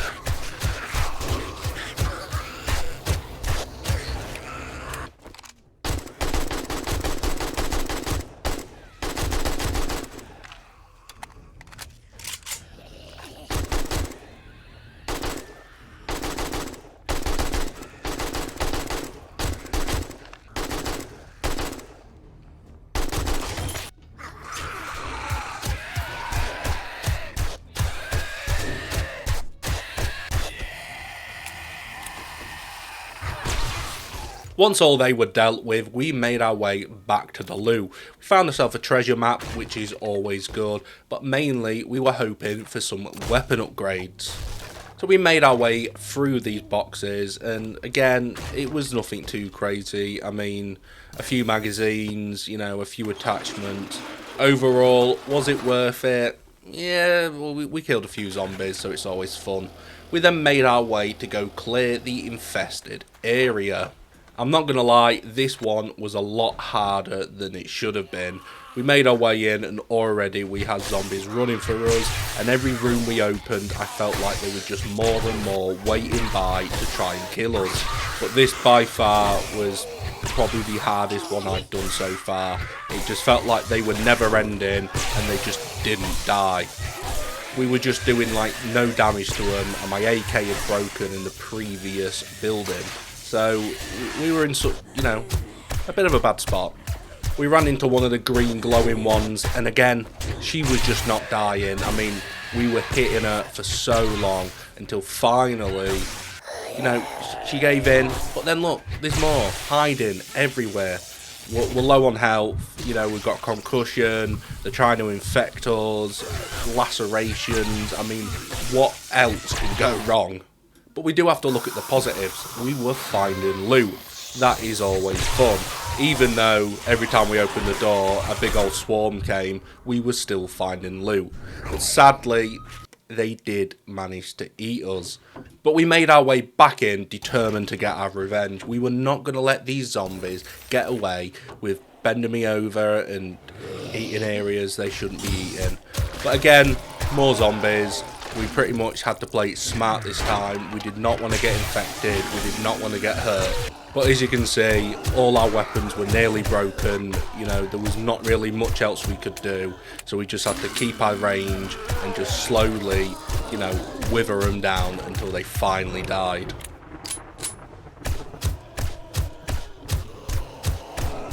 And lucky enough for us, we finally did that, and we made our way in to get the loot. There was a lot of ammo here, and that is always good for us, as well as a few magazines and a few crates.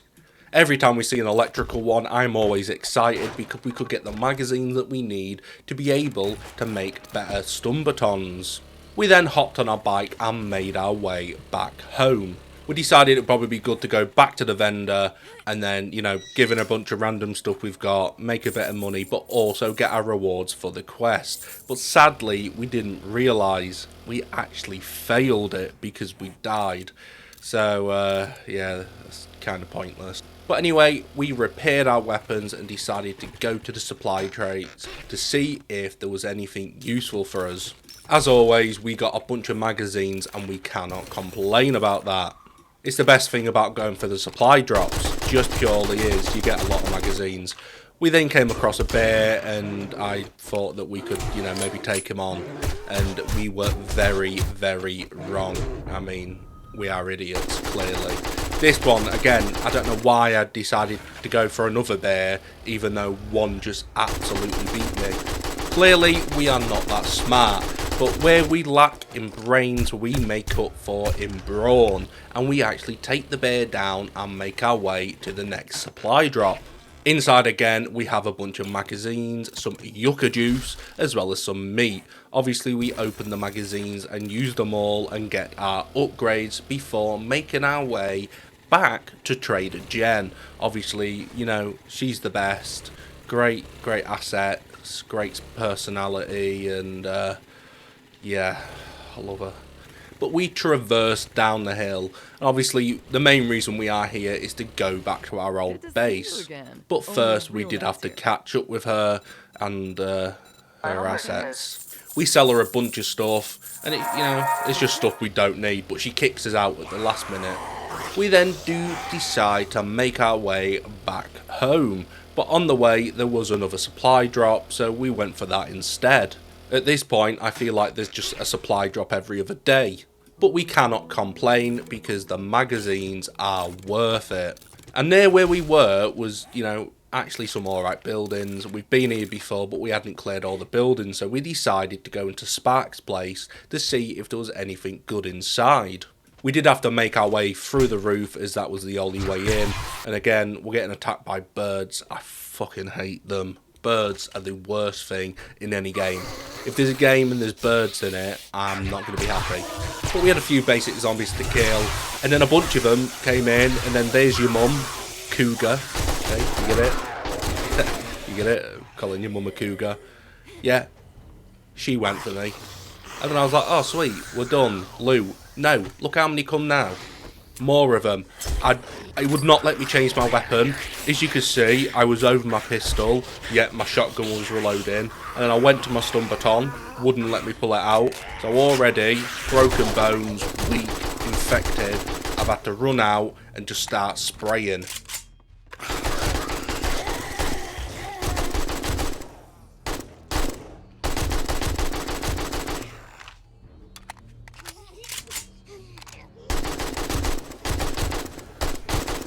This game is criminal. I mean, it would literally not let me change weapon. It is... I would not have been infected or had a broken bone. I would have been in like perfect health. But no, game hates me. But anyway, we got to the end. We got the loot. Lucky enough, we did get a splint, so that did help a little bit with our broken bone. We then hopped back onto our bike and decided to make our way back to our base. But obviously, we've just completely ignored the fact that it was a blood moon, and yeah, I forgot. So we made our way to the greasy spoon where we had been before and decided to take the route, hoping that this was going to be the best idea to be able to take the horde out without getting killed. I then, for some reason, decided to drop off the roof, and yeah, look how many there is. I actually think I might be stupid. This is why I die a lot in games. Why did I jump down? There's no part of my brain that says, you know what, you should survive. You know, let's try and survive. My brain just goes, yeah, fun. So yeah, we did end up dying again, sadly. I mean, we even had like a random dog getting in there. I don't think he's even a zombie. I think he just felt left out. But we respawned, we grabbed our loot, and we made our way back home. We then activated the treasure map. But before heading out, we needed a little bit of clay. So we just started digging a hole and getting clay. I mean, it's why it's in the ground, and it's what you got to do. Got to make the forge, you know. But we placed our forge down, and now at the new base we had access to making forged iron as well as forged steel in the future. We then made ourselves an iron shovel, a tier 6, so obviously we can just dig easier. I absolutely hate just digging in this game in general, but this was going to make it a little bit more easier whilst we're trying to find this buried treasure. And oh my god, did this drag on. I genuinely felt like I was never going to find it at one point. We genuinely were digging for the longest time. We were digging for like a day. And look, it never got any closer. I felt like every time I dug, it was just showing me that I was completely in the wrong place. But eventually, we did find it. We managed to dig down and find it right on the bottom. We opened it up, and I wouldn't really say it was worth it, really. It was alright. And whilst on the way back, we noticed another supply drop coming in. So we had a look where that was going to land, and it was actually going to land pretty much where we just was. So we turned around and made our way back there. Because, you know me, I ain't saying no to a supply drop. We opened it up. Obviously, there was magazines, but we also got a nail gun. And this is actually like a massive upgrade, because at the minute we were using a hammer to upgrade, but the nail gun is so much more quicker, and it's just fucking even better. We then set out to grab everything we needed so we could make ourselves the workbench. We returned back to our old base and took down our old forge. Obviously, that was going to give us all the clay as well as our anvil. We then checked through the story to see if there was anything else we needed, and then sold a few things to Trader Jen. Obviously, we were hoping a little bit of money might come in useful at some point. I mean, we even found the gold, and we sold that. I don't even really know what you use gold for, but it might be useful. But we made our way back to our base. We emptied out our inventory and tried to get everything together so we could make this workbench, and all we needed was a few more nails. Once we had made them, we had got the workbench crafting before spending a bit of time upgrading our base with our new nail gun, and as you can see, it is so much quicker. The only thing we really need to do now is get everything set to stone and maybe in a few more defences. We started digging down a little bit just because we did need some more clay. Then our workbench was ready to be placed. We decided to make an advanced bellows to make our forge. I think it makes it quicker or use less resources, something like that. And then we made an AK-47 that was tier 6 and we placed down the attachments. We then made a campfire and we even placed the advanced bellow onto the forge. We're back on day 61 and this time we are packing the vehicle up, ready to do a bit of exploration. We were determined we were not going to spend too much time around the base. We got some food cooking and we made our way to Trader Bob. Once inside with Trader Bob, we had a look to see if he had anything useful for us. We bought some water as well as some repair kits to repair some of our armour, because obviously they were breaking quick. Then we hopped on our bike and made out for our big journey. We was going to go straight on, but something told me let's go left, and I wish I never did, because these days were very difficult. So we arrived at what appeared to be this old abandoned mine. On arrival, we had a few friendly people to deal with, a couple of shots to the body, and we made our way inside. At first, I thought this was quite an empty building. I mean, we had a weird green glowing bloke, and I was like, oh god, things ain't gonna go well, I can already tell. But a couple of bonks, and I mean, look at him, he can't handle it. He looks like he's ready to bust a nut. My bonk stick is fucking powerful. But once he was dealt with, and I mean, he took a while, but we finally got him killed. We actually discovered that there was a boarded up wall, and that actually led underground. So we decided to break the thing, and yeah, I broke the wrong way, and I was kind of stuck. But once we actually, broke the right piece, after it took a while, we were able to progress even further underground into this strange building. It actually didn't have a name, it still came up as just desert, so I don't fully know what this building was meant to be, but it was annoying. There was quite a few zombies, and it was like a maze. I didn't know where I was going, I didn't know if I was going the right way or what. But we can't complain too much, there was quite a lot of zombies to deal with, and we actually got some alright loot from them. We found our first loot box inside, nothing too crazy, just a couple of magazines, they all help though. And as we can see, this is what got me thinking it was potentially a mine, just purely because of the layout and the way it looks, and there was a lot of iron underneath here. And at one point I was like, do I, mine all the iron out and grab it all? And then I was like, nah, that's going to take ages. I am not messing around with that. And I actually thought I was going to die here. I thought this was it, this is the end. I've jumped to my death, but we managed to survive. We obviously had quite a few zombies to deal with. We quickly got rid of them, and then we made our way into them loot boxes. Oh, that juicy loot. Best thing about this game, the amount of loot you get. But then we actually had to swim underwater for this area. This is kind of cool. First time properly swimming underwater in this game. Never really thought of doing it, so maybe I've missed out on some loot in the past by not going underwater. But we had a few zombies to deal with, and we were hoping that this potentially was the end loot room, but it was just a gun safe with, kind of some shit. But I was a bit lost. I didn't know what I was doing. I didn't know how to get back up. So we thought, let's go out the back, and there'll be an easy way back to the top. Of course there'll be. I was wrong. I was stuck in a massive ravine, and there seemed to be no way back up. And I didn't have wood on me to make any blocks to build up, and I was pretty lost at this point. So we thought, let's soldier on ahead, let's walk through, and we even found these weird ruins, and there was a few zombies inside, but after a few bonks, obviously they were dealt with. Well, obviously I pulled out my AK, because the bonk stick, it's okay, but it started to feel weak. I mean, I definitely need to upgrade it at some point. But as we progressed into the ruins, we actually found I don't even really know what would explain it, just another strange sort of area inside the hill. And a couple of zombies inside. Once they were dealt with, we went in and grabbed all the loot. Nothing too crazy, zombies weren't too difficult, it was okay, cannot complain. I'm looking at it now, how do I not notice when it's a blood moon? All I can see is that red writing, but when I'm playing, my focus is everywhere but the red writing. So clearly, I think I'm legally blind. But at this point, we thought, look, there's nothing else I can do, let's just keep on walking, hopefully we'll find a way out. And then I saw this bridge, and I thought, you know what?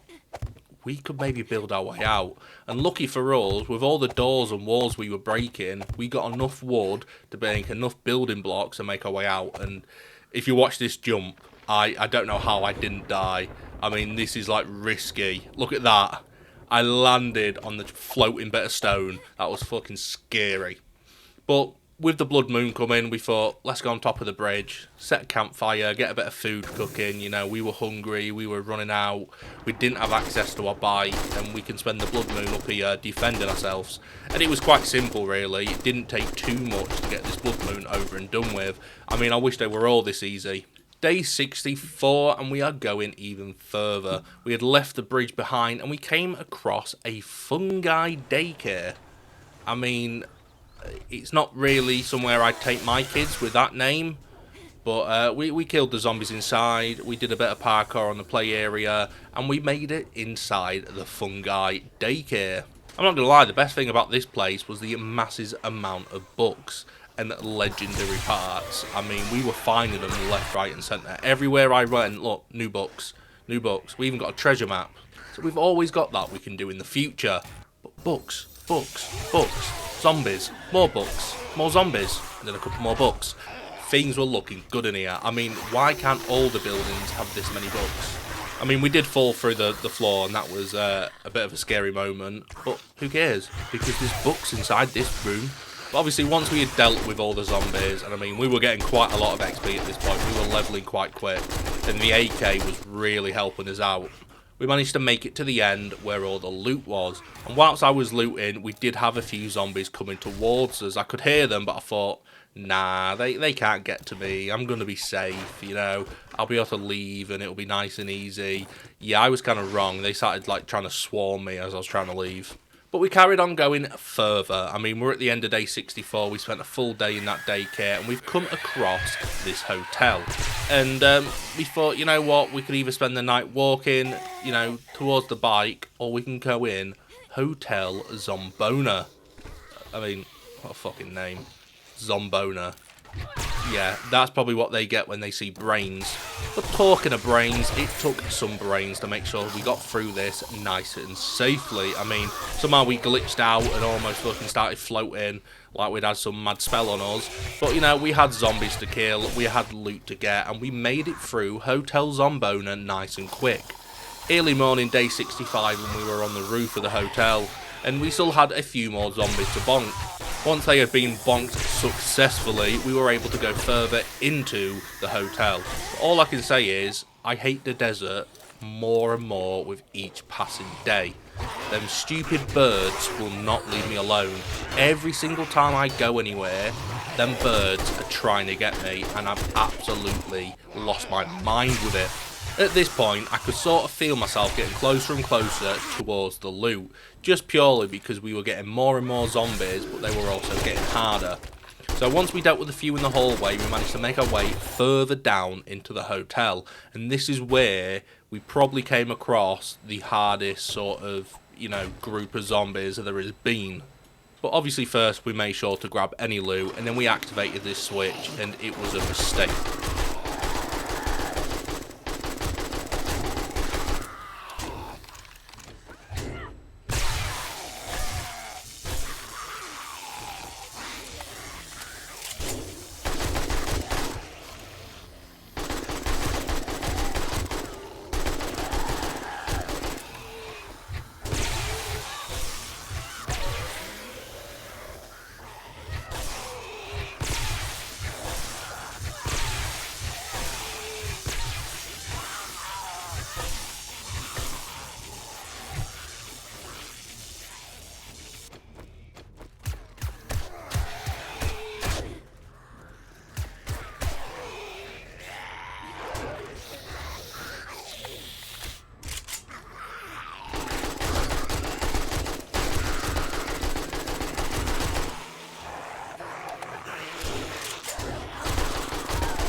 But after dealing with all of them zombies, we had quite a lot of loot to finally get. I mean, we had ammo, we had weapon parts, enough to be able to upgrade a lot of our stuff, but also we can sell a lot of it, and it gives us money. Money we can use to go buy something useful. So once all the loot was acquired, the only thing we had left to do was leave Hotel Zombona and carry on making our way towards our bike. It didn't take us long to get there, and we made sure to put a lot of our stuff back into the storage. We thought, you know what, we could either go back to the base or we can go do the treasure map. And if you've been watching the series so far, you know I absolutely hate digging in this game. It is the most pointless, ridiculous, stupid thing ever. And this one was the worst digging I've done. As you can see, I mean, it was like up on the ceiling. I didn't know where to go. It took me like a day. One whole day of just digging. And I finally got it. Like, what a waste of time. But again, I thought, should we head home? But then there was supply drops, and you know me, I love a supply drop. Why don't we get them IRL? I mean, if a supply drop landed in my garden, I would be absolutely buzzing. So again, obviously, we were getting attacked by birds, but we got a supply drop, and that is useful. And as we were grabbing this one, another one started landing in. So I mean, this game is baiting me here. He's got to be like, come and get me. You know you want me. I mean, everywhere I went, these fucking birds. But as we was closing in on the next supply drop, we did come across the Canyon gift shop and diner.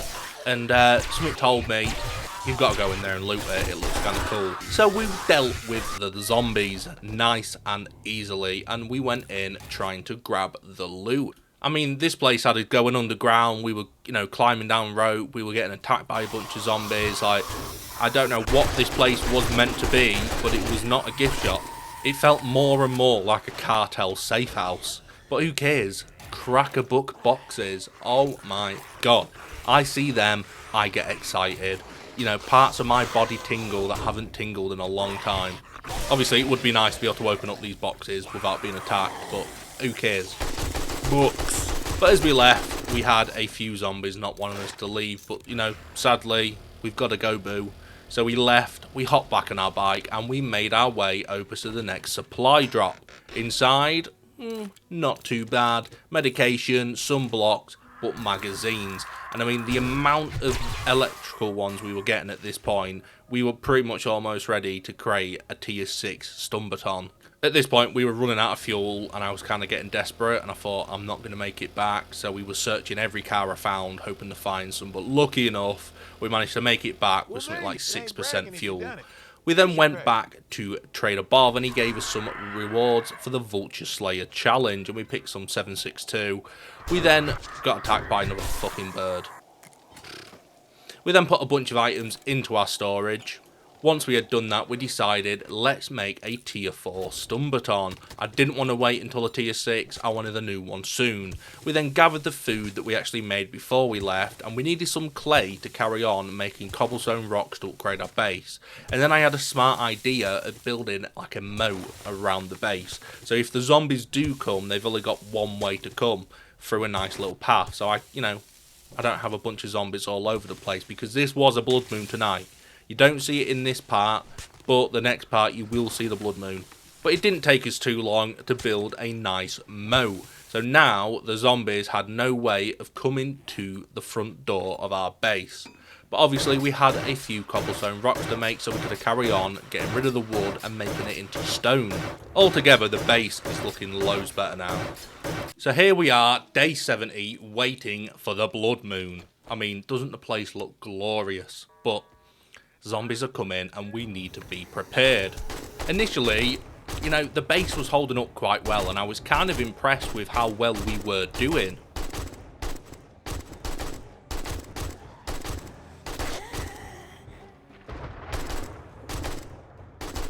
But as always, things did take a turn for the worse, and the zombies managed to make their way up the ladder, and, you know, yeah. I was not as prepared as I should have been. We managed to hold on for quite a while, but we got overwhelmed quite quick. And ammo was running low, and we were getting hit from each side, and things were just not going well. So definitely our base is not Horde Night ready. But we've respawned, and we grabbed our loot, as well as looting some of the bags that got dropped by some of the zombies. Once we had grabbed all of that, we decided to make some more 7.62 ammo, as I'm not going to lie, the AK is probably my strongest firearm. We then went to go check out Trader Bob to see if he had anything useful. He didn't really. I mean, there's not really been an update for him for a while. We then hopped on our bike and thought, you know what? Let's go do a bit of exploration. But this time, I want to go into the wasteland. I want to go even further into the harder areas to hopefully find some good loot. We did come across the Fun residence. I mean, it's a strange name, Mr. Fun, Mrs. Fun, but hey, if you've got to thumb it in, you've got to thumb it in. We had a quick search around their house, and I'm not going to lie, there was nothing in here. I mean, the pile of books, that was literally about it. So, you know, before we knew it, we were out, we were back on the bike, and we were looking for somewhere new to explore. All I'm going to say is we do die a lot in these next coming up days, you know. So, yes, we are definitely not getting better at this game. So we do come across Jerry's Fill, which is a gas station, or a petrol station, if you talk proper English. And obviously we go in. The place actually looks like it's well fortified. They've got lights, barriers, you know, vehicles all set up. So it is kind of a cool place. We had a few zombies to deal with, but we also found some decent loot. At this point, we're getting quite close to being able to unlock the motorcycle. I mean, we've already got one part of it, so everything we find, all the books, is just helpful for us. But we carry on killing all the zombies that are there, and we decide to go onto the roof. On there, few more zombies, but we do find some loot. Nothing too crazy so far. We haven't found anything that is absolutely changing our life. A lot of the time it's just, you know, same old bits of ammo, random armor, and a few magazines. But all the magazines do help. As well as the fuel, because we're constantly running out. But also, I don't know what this thing is. I don't know if it's a fucking werewolf or what it is. But, like, it just didn't care with whatever I did to it. Every hit, it was kind of just tanking it. And this was kind of like, maybe I am playing it too hard of a difficulty, because these things just do not die. I really tried my best to kill it. I mean, we were running out of ammo, I had like no health, and then finally died. But I was infected, I had a cut, and I mean, the loot's cool, yeah, but at what cost? But once it was defeated, we thought, you know what, let's do this one. Let's take this one out. I don't know why. I don't know why me nearly dying to the first one didn't scare me off. I decided to try the next one, and it ate me alive. So I soon got on my bike and decided I was gone. We came across this place that appeared to be like a scrapyard, and I thought, you know what, this might have a few vehicle magazines. The mini bike is cool, but the motorcycle will be better. And I'm not going to lie, some of the loot that drops off these zombies are really good. I mean, getting like 60 rounds of AR is really good. But we do end up getting infected again. It's a fucking bird. I hate birds. But, you know, few zombies to deal with. These fuckers just did not want to die. But we made our way through. We carried on grabbing the loot. There was actually quite a lot of zombies in this place. Bearing in mind, it's only a 5 skull. I was expecting it, you know, to be a little bit less. But we did get quite lucky with this bear. It got stuck on the, like, fence. So we was just able to fire loads of shots into it. But as you can see, we fired a lot. We fired probably like 60 rounds into it. For like, I just genuinely thought he wasn't going to die. But we got him down, and we then moved on to the zombies that were near him. Obviously, once we grabbed his loot. Which, again, level 5 iron pickaxe, it's an upgrade. But we know we've been utilising the sneak attack a lot more lately. And it's working out well for us. I mean, 1.5 times damage, it is good. The pistol isn't the best. We do get an upgrade soon. But, I mean, it's better than nothing. So we did have a random bunch of zombies come out of nowhere, and we had to deal with them. But once they were gone, we were able to start looting this area a bit better. Thank God for the abundance of 9mm ammo we've got, because, you know, if it weren't for that, we would have been in a bad situation. Inside the garage, we found a bit more loot. We then found a medicine cabinet, as well as some ammo, as well as a working stiff tools service truck. We then made the mistake of thinking we can take on a big glowing green one. And for some reason, I was like, why can't I walk? What's going on? Yeah, I was crouched this whole time, and I didn't realise. So clearly, I have a huge brain. I am the most clever gamer there's ever been, and ever will be. But somehow, we did manage to actually survive and put up a decent fight against all of these zombies and make our way through and be able to actually grab the loot that was inside. I feel like if we're gonna like do a 200 days of this, I really need to get smarter, because I am questioning my own skills at this point. I'm questioning whether my IQ is actually, you know, more than 5. But anyway, the loot inside was not bad. We did find some gas. Or fuel. I mean, I don't like calling it gas, because it's not gas, it's a liquid. But anyway, we found a decent amount of fuel, and with that fuel, obviously, we're able to put it into our mini bike. Once we were done there, we made our way to the next supply drop. But before we could get there, we stumbled into Pete's hidey hole. And yes, if you're just listening to this with your eyes closed or not looking at the screen, I am not, engaging in sexual activity. I've actually found a hidey hole it's owned by Pete. It is Pete's. There's nothing wrong with that. If a man wants a hidey hole, he can have a hidey hole. Leave him alone. But once we were in Pete's hidey hole, we did have a few zombies to deal with.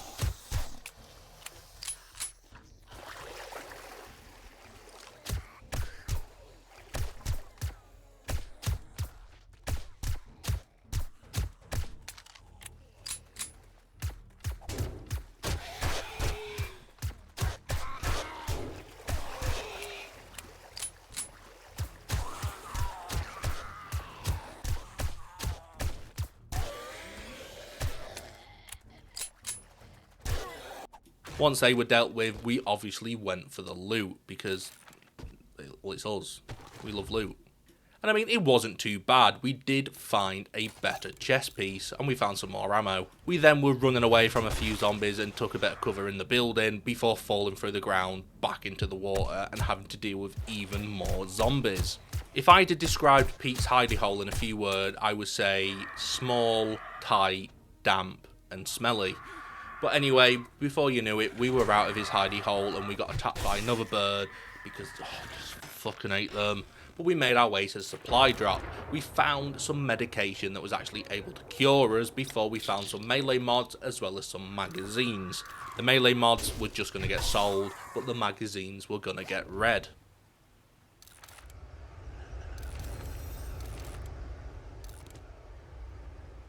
We then hopped back onto our mini bike and carried on going even further. We now made our way towards the big city, but on the way we came across the Lenner's residence and we just had to check it out. We had a one-shot zombie experience before looting a box. Inside there was just some random oil. We then went into the building. Again, another pointless one. There really wasn't much inside. There was a screamer, but we kind of quickly dealt with him.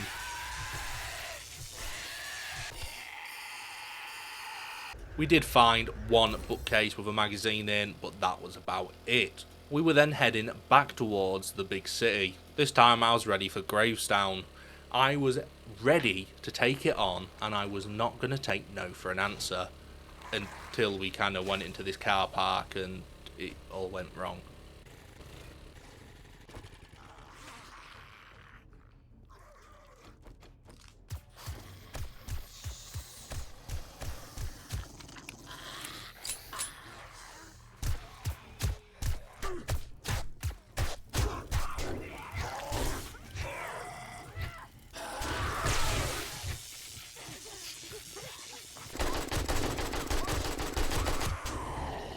So yes, we died again.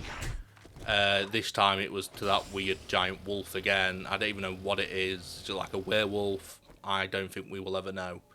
But I was willing to go to Stand Tower and take a stand. I was like, this is it. We're going to build our way up, make our way in, and we're going to find something useful. We're going to find some loot. We're going to make our way through, and we're going to show that we can actually conquer the wasteland. And this building was a maze. I didn't know where I was going. We had to parkour a lot of it. I was sneaking around thinking, is this going to be the best way? But I was just getting lost. But so far, we didn't find a big group of zombies. It was usually one or two, so we weren't struggling too bad. We then found the entrance. So then we were like, what's the point? But we came across an auger, which is a huge upgrade because, bit of fuel in that, you can mine like a machine. We then found another entrance, and this time it actually kind of worked out. We had a few zombies to deal with, so we quickly dealt with them before making our way up the tower. We did get sort of cornered by a big green glowing one, but, he looks like Michael from GTA 5, but a few bonks and he was gone.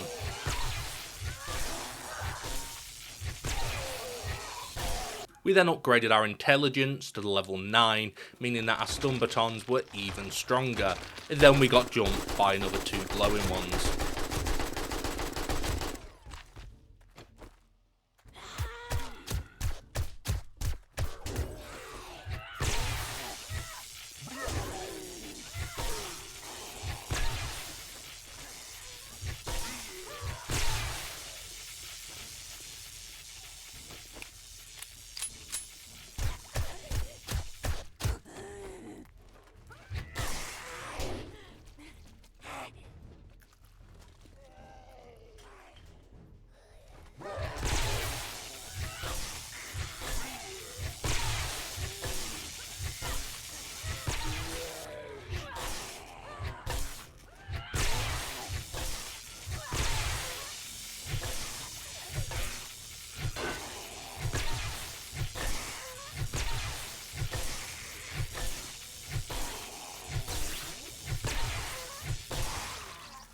Once we had finally dealt with them, we just had to climb the building a little bit more. We were walking across crazy bridges. I mean, I was lucky enough to find the right way after a long time of travelling this building. So once we climbed up this ladder, we were looking around thinking, we've got to be near the top now. No, we were wrong. We still had more random areas to traverse. This genuinely felt like Takeshi's Castle or Ninja Warrior. I didn't know if we were going to get a medal for finishing this at the end. But we were getting closer to the top, and it was actually another blood moon. Yeah, we really don't pay attention to the big red numbers there, do we? Maybe, and just maybe, I'm colourblind. I mean, I've got to be. I don't know how I missed big red numbers at day 77. But once we actually made it to the roof, we got swarmed by a bunch of birds. And I mean, this is like my worst nightmare in this game. And as we thought we were safe, we had more zombies coming. But this time we were smart. We reloaded the AK and we just sprayed.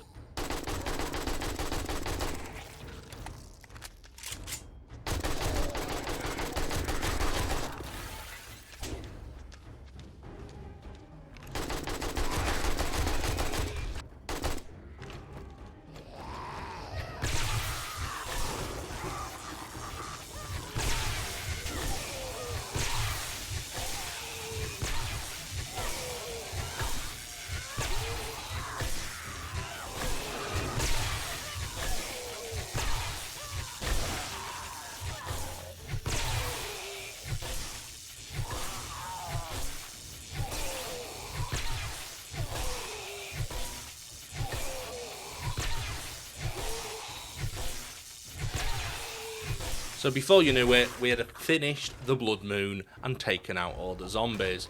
We then made our way to the loot, because obviously we want to see what this big building was going to offer us.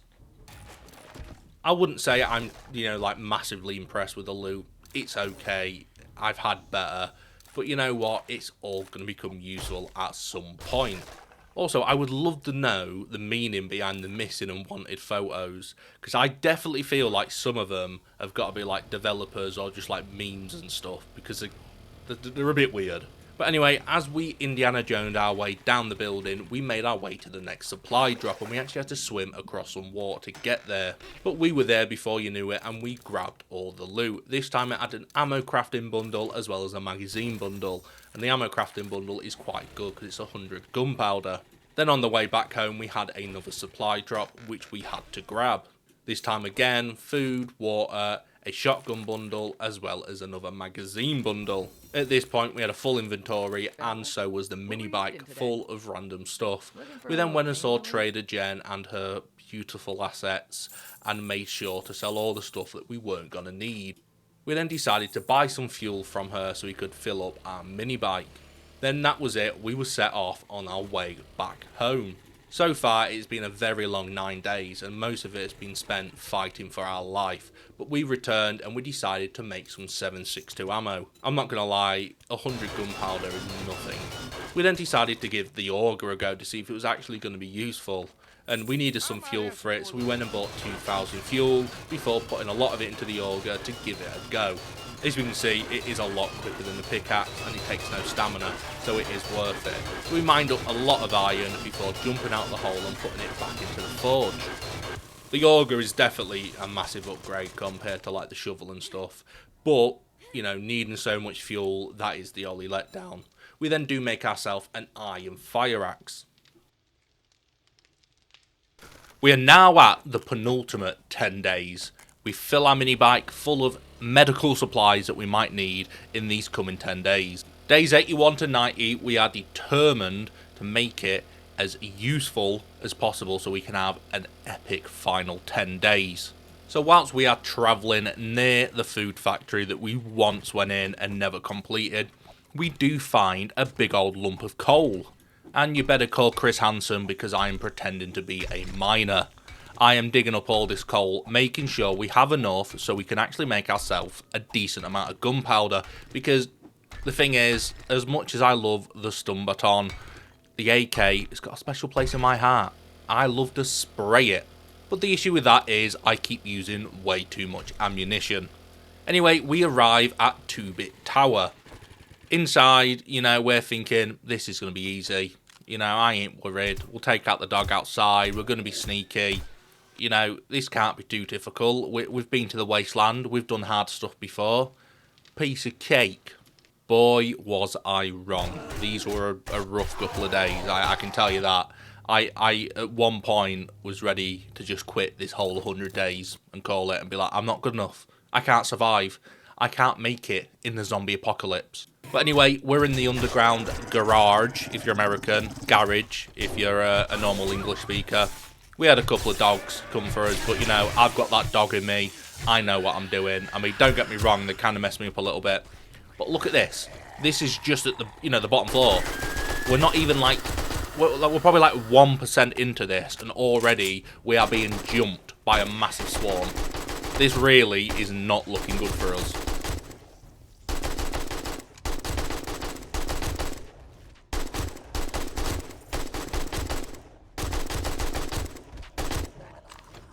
But once we finally dealt with them, we actually got ourselves a cheeky little upgrade.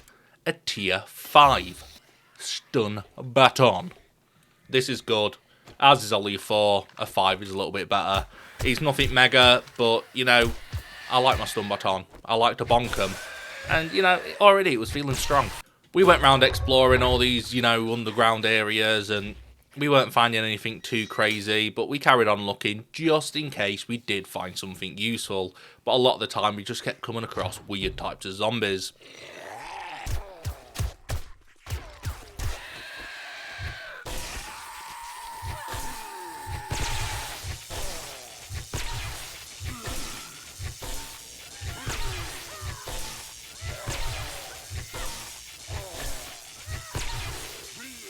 So once we finally took out this hipster, we made our way upstairs, and yes, this is where things started to go bad. I mean, I was like, oh, there's only one of them, I could deal with that, and I was like, how am I still getting hit? Oh, there's another. Well, 2 of them, you know, I've dealt with worse, you know, 2 can't be too bad. Yeah, that was nothing. I mean, there was a lot of them, and they just didn't stop. I mean, look, I got swarmed.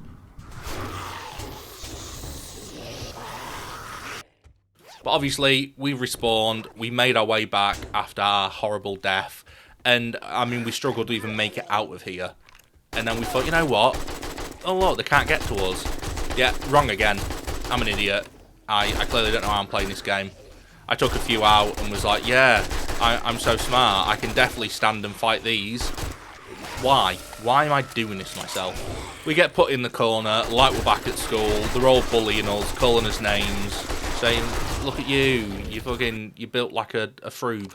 But we came back and we were back with a vengeance. But it didn't mean out, because, again, we're stupid. I've got, like, next to no ammo. And I thought, yes, great idea. And then somehow, this was the most glitched bit of this game. I got pushed into the wall, and they couldn't hit me for ages. So I was able to, like, hit them, but I was stuck. And I was like, well, either I'm going to be able to kill them all, and that's great, or I'm going to be stuck here, and I'm going to slowly die. But they did manage to eventually kill me.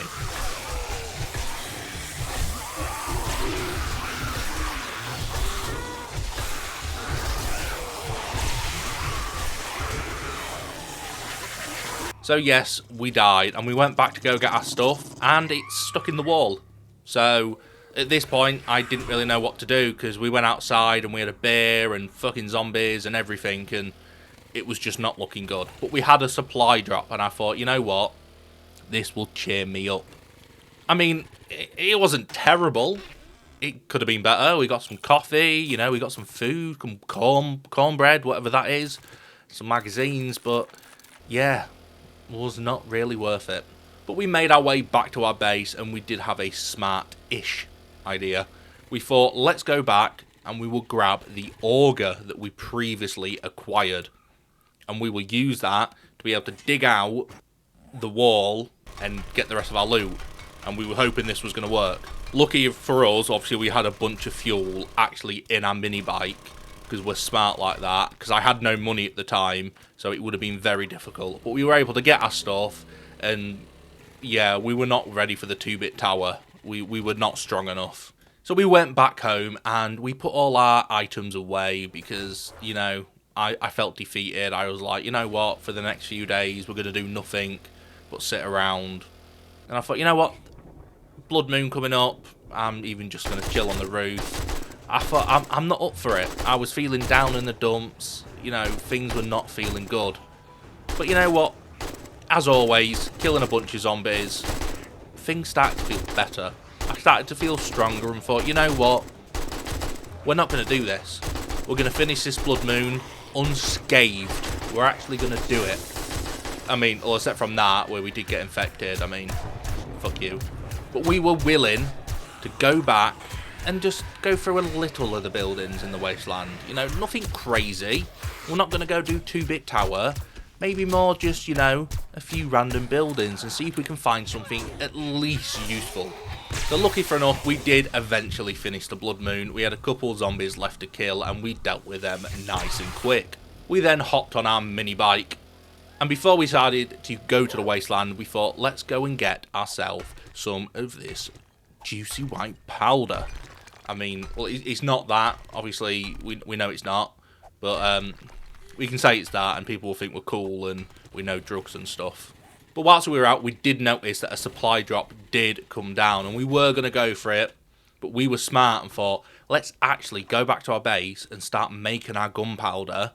Then we'll go for it, because by the time we get back, we'll have loads of gunpowder. Big brain. I am smart. I can be smart sometimes. We then made ourselves some Iron Man repulsor core, but it was actually for our stun baton. I was hoping I could make an Iron Man suit. Sadly, we can't, because this game's fucking bullshit. But we made our way to the supply drop. Again, nothing too crazy. Some gunpowder, you can never go wrong. And we're now getting all the Tech Planet magazines. I mean, we're getting, you know, loads now, and we never could before. But anyway, we made our way into the governor's office. We went round, killed a few zombies. I mean, there was nothing too crazy in this building. I mean, this one, he was just kind of chilling and was like, I'm not going to come out. So we just shot him because, yeah, big brain. So we dealt with these nice and quickly, and we had a few more to deal with, until eventually we did find a little bit of loot, but it was nothing too crazy. I tell you, we're finding all these electrical magazines, now we don't need them.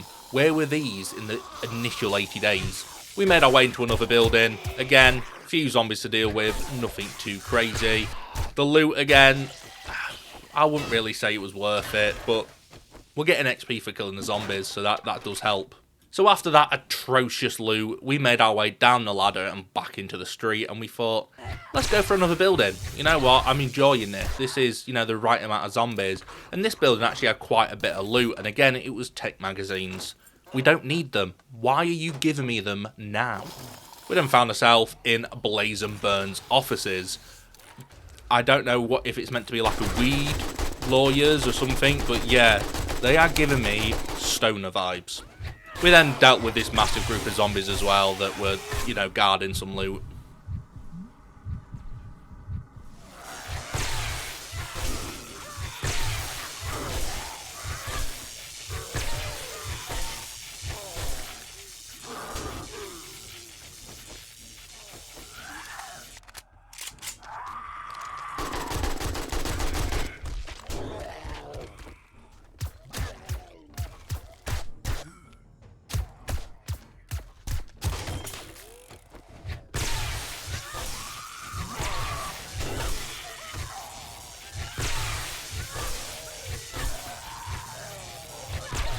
But once all them geezers were taken care of, we made our way into the loot room.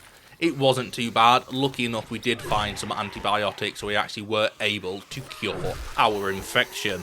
Obviously, we carried on making our way through the loot. A lot of magazines, a lot of random stuff. Stuff we can sell, stuff we can use, you know how it is at this point. We have that much loot. I mean, we don't have the most useful stuff, but you keep hold of, you know, what you can. We then made our way to Trader Jen. I'm sorry, I fall in love every time I see her. Sadly, she had nothing for us. There was nothing quite useful. So we hopped on our mini bike and made our way back to our base. When we arrived back at the base, we noticed that our Iron Man core was ready to go into our stun baton, as well as our gunpowder. So we did have some 7.62 ammo we were able to craft. We then thought it may be a good idea to actually use some of our material to upgrade our pistol to a tier 6. But sadly, all we needed was duct tape, and for some reason I just never have enough fabric to actually make the duct tape. So we decided, let's head out and try and find ourselves some fabric. But before then, obviously, we did have to go to the supply crate and have a look if there was anything useful inside. We were actually hoping for some duct tape, but we didn't find any. So we soon made our way back home, as we were not travelling far and wide looking for duct tape. We were trying to find some close to home. So we searched around the desert, hoping to find some, and we came across some of the buildings. This was the dollhouse. Inside, the first thing we found was actually a few bits of fabric, so things were looking good for us. Then this repulsor mod finally showed us what it was actually meant for, and I wish I had this sooner. This would have saved us. We then decided to be smart and just started smashing everything that had fabric in it. Beds, mattresses, sofas, you name it, we were getting the fabric. We then had to parkour our way to the roof to actually get any loot from this building. And again, wasn't terrible, but it wasn't great.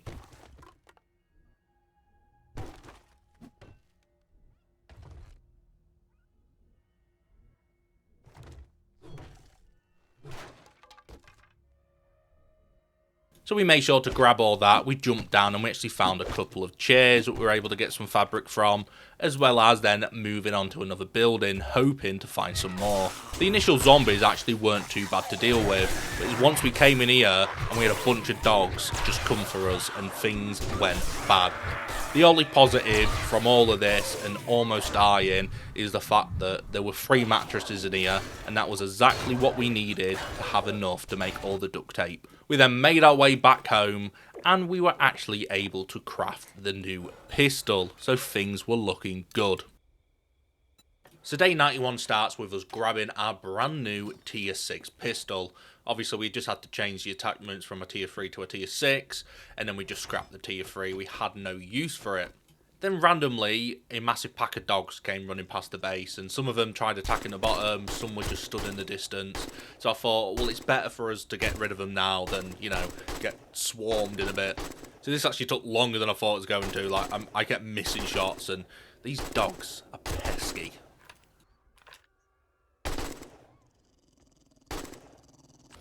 So once they were dealt with stupidly, we decided to go for a supply drop when it was getting closer and closer to the blood moon, and we were very, very low on fuel, to the point where I don't have enough to get back. The only positive was that I got 100 AR ammo from the supply drop, so it made the blood moon a little bit easier.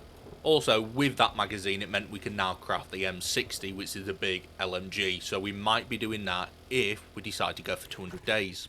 So because the blood moon was coming and we were out of fuel, we went to the Shotgun Messiah where we had previously been, and we decided to camp up here and just deal with the zombies. Lucky enough, with our new repulsor mod on our stun baton, it just made things very, very easy to just literally send them flying. It was fucking sick. So initially we just sprayed down, and then once they were too close, boom! Look at them, flying, sending kids flying. This is fun. This is what the game should be about mainly. Just sending zombies fucking flying over walls. This is why the stun baton is probably the best weapon.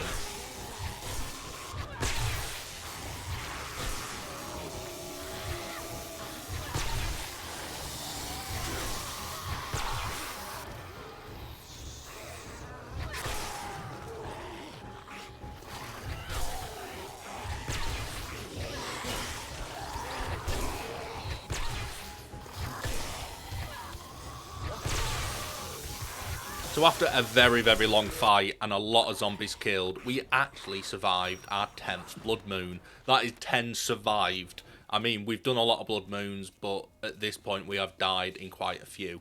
So anyway, we picked up our mini bike and we ran to the trader where we bought a lot of fuel, enough to fill it up at least a couple of times. So we did that and we decided to head out. I was determined to make these next final 10 days as fun, entertaining, but also difficult as possible. So we went to Higashi Pharmaceutical, and this building, I don't regret it, but oh my god, I wish I went in more prepared. This was crazy. I mean, there wasn't a massive bunch of zombies on all the floors until we got towards the top. But, you know, just going through, I took so long and I was playing it so safe. And, you know, I probably just climbed to the roof. I could have made life easier, but I like to play this game properly. So we dealt with the first sort of group of zombies and we made our way through.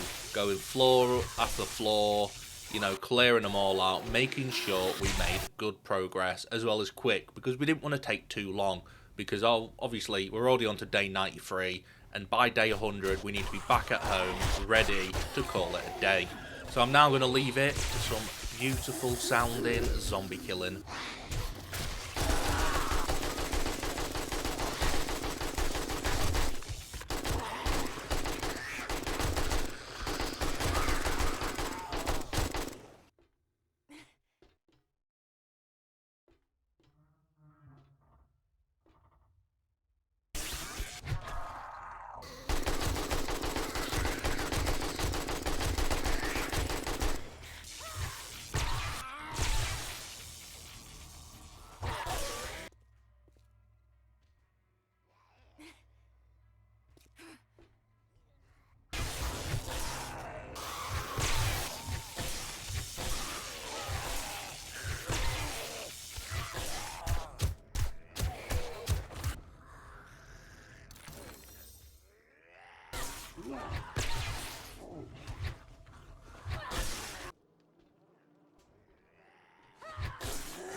I'm just going to say, at this point, I don't know what happened there. There was an explosion, and then all the zombies were dead. That wasn't me. But anyway, as you can see, we fought our way to the very top, and we've made our way to the loot room, and things were feeling good. And to be fair, I'm going to say we got some, you know, decent loot. Quite a bit of ammo. We got an SMG, a dart trap bundle, a lot of magazines. You know, you can't go wrong. Obviously, I love my loot boxes. Anytime you get a magazine, it's always good. Lab equipment, I'm not really that interested with that. But we did find another bookstore one, and, you know, it ended up being alright. So overall, after spending 3 days in this building, fighting our way to the top, I would say it was worth it. We've got a weapon upgrade, you know, we found a lot of ammo, we found a dart trap, a lot of magazines we were able to grab, and, you know, just the experience of it, it was all fun. So now we decided to get onto the mini bike, obviously sort the storage out and go for the supply drop. Lucky enough for us, this supply drop took us to a new building we have never been before, and oh my god, it is a find. I mean, the supply drop was quite good. I can't complain. AR ammo, I will always take. But the biggest thing we found was the Shotgun Messiah factory. Oh yeah, and we got drum mag for the SMG, so we're 60 rounds in there now. Laughing. But someone was telling me, I need to go in this factory, and we didn't have enough time to clear it properly, so we thought, you know what, should we try to cheese it a little bit? And looking back, I really wish I didn't. Things went terrible. We climbed all the way to the top, and I thought, yeah, piece of cake, what can go wrong? Well, apparently everything can go wrong, because clearly I have no brain cells. I am the definition of an idiot. I decided to get on the roof with them all and just start spraying, because yeah, we are smart. Look how many. Look at them. We got absolutely swarmed. I had no chance. I mean, this is stupid at this point. So obviously we do end up dying, and that was our 28th death. So yeah, that's fun. And then have to obviously get some wood so we can build a few more blocks to then climb all the way back up and grab our stuff. And at least, you know, it didn't take us too long. Only, you know, like fucking 10 minutes. But then obviously all the zombies come back, and then I'm like, oh great, this is great, this is going so well. I need to grab my stuff and get out of here. And I thought, I'll remove the building block. Oh yeah, I then sprayed my leg. And then you're thinking, oh, this is fine, let's climb back up, you know, things are going well. Now they're jumping at me, and I fall off, and yeah. So already things are going terrible, broken leg, you know, I'm nearly dead, and then one jumps on me and kills me. But anyway, we're back up, and this time, I thought, we've got this, we can do this. I'm spraying, and I'm thinking, this is not looking good. So, we build up a couple blocks, because we're smart now, we're learning from our mistakes. So we build up a couple of blocks, and now they can't get us. And I kind of just stand there and spray. Why didn't I do this in the first place? Why am I an idiot sandwich?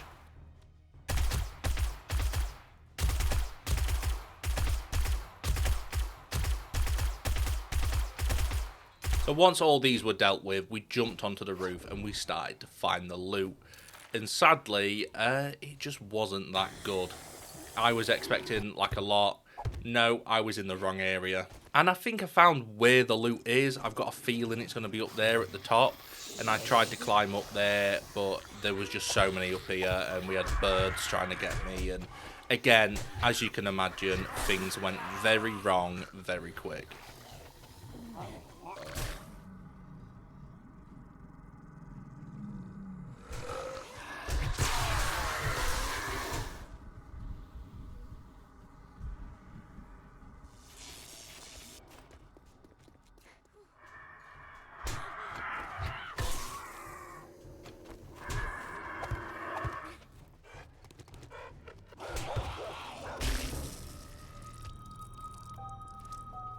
So yes, we died again. This time, lucky enough, I didn't have to climb up to get my loot, and I just thought, this is it, I'm going. I hopped on the mini bike, and we went towards the supply drop. And again, I didn't pay attention. Blood moon. Don't know why. So we grabbed this supply drop, and there's another one in the distance, and yeah, well, you can guess what happened. I got stuck out on the blood moon, having to fight for my life. Yeah. I am stupid. If you're expecting this next level amazing gameplay of me being smart, you've come to the wrong place, boys and girls. You've come to the wrong place. But we get to watch me, you know, fight the 98th day blood moon. Yeah. Great. I mean, we had birds spitting snot at us, zombies coming in for the bonks, and I was just running round, hoping not to die. My AK was broke. You know, my SMG was nearly broke, and yeah, I somehow survived this one. I really don't know.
So after all that, day 99, we're closing in on day 100.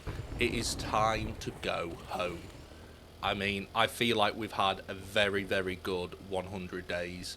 We've done quite a lot, and you know we've progressed. For someone that's never played this game before, I feel like 100 days, getting this far, doing as well as we have, I feel like we've done quite well. I mean, as you can see, we're now repairing everything that was nearly broken, and we had a final supply drop on day 100. It was like it was written in the stars. They know I love the loot. I mean, we do end up getting a water purification mod, which is kind of cool. I mean, that's kind of useful. I mean, I wish I had that days ago. But you know what? It'll do now, because potentially, if you guys have enjoyed this, we will see 200 days in 7 days to die, and that would be very interesting to see. So, overall, if you have enjoyed, do make sure to like, comment, and subscribe. It's been an absolute pleasure making all these videos for you. Every single time I come on, I see more views, a like, a comment. It just honestly fills me so much happiness. I just love it. It's amazing. And I want to say a massive thank you to you all. Obviously, if you want to see more of me, I do stream probably about 3 to 4 times a week. I'm coming up with a schedule in the next few days, so you will be able to know when. But I multi-stream to Twitch, YouTube, and TikTok. Obviously, I post the videos, I post the shorts. You know, I try and give you as much as me as possible. So if you do enjoy, like, comment, and subscribe, and I will see you in the next one.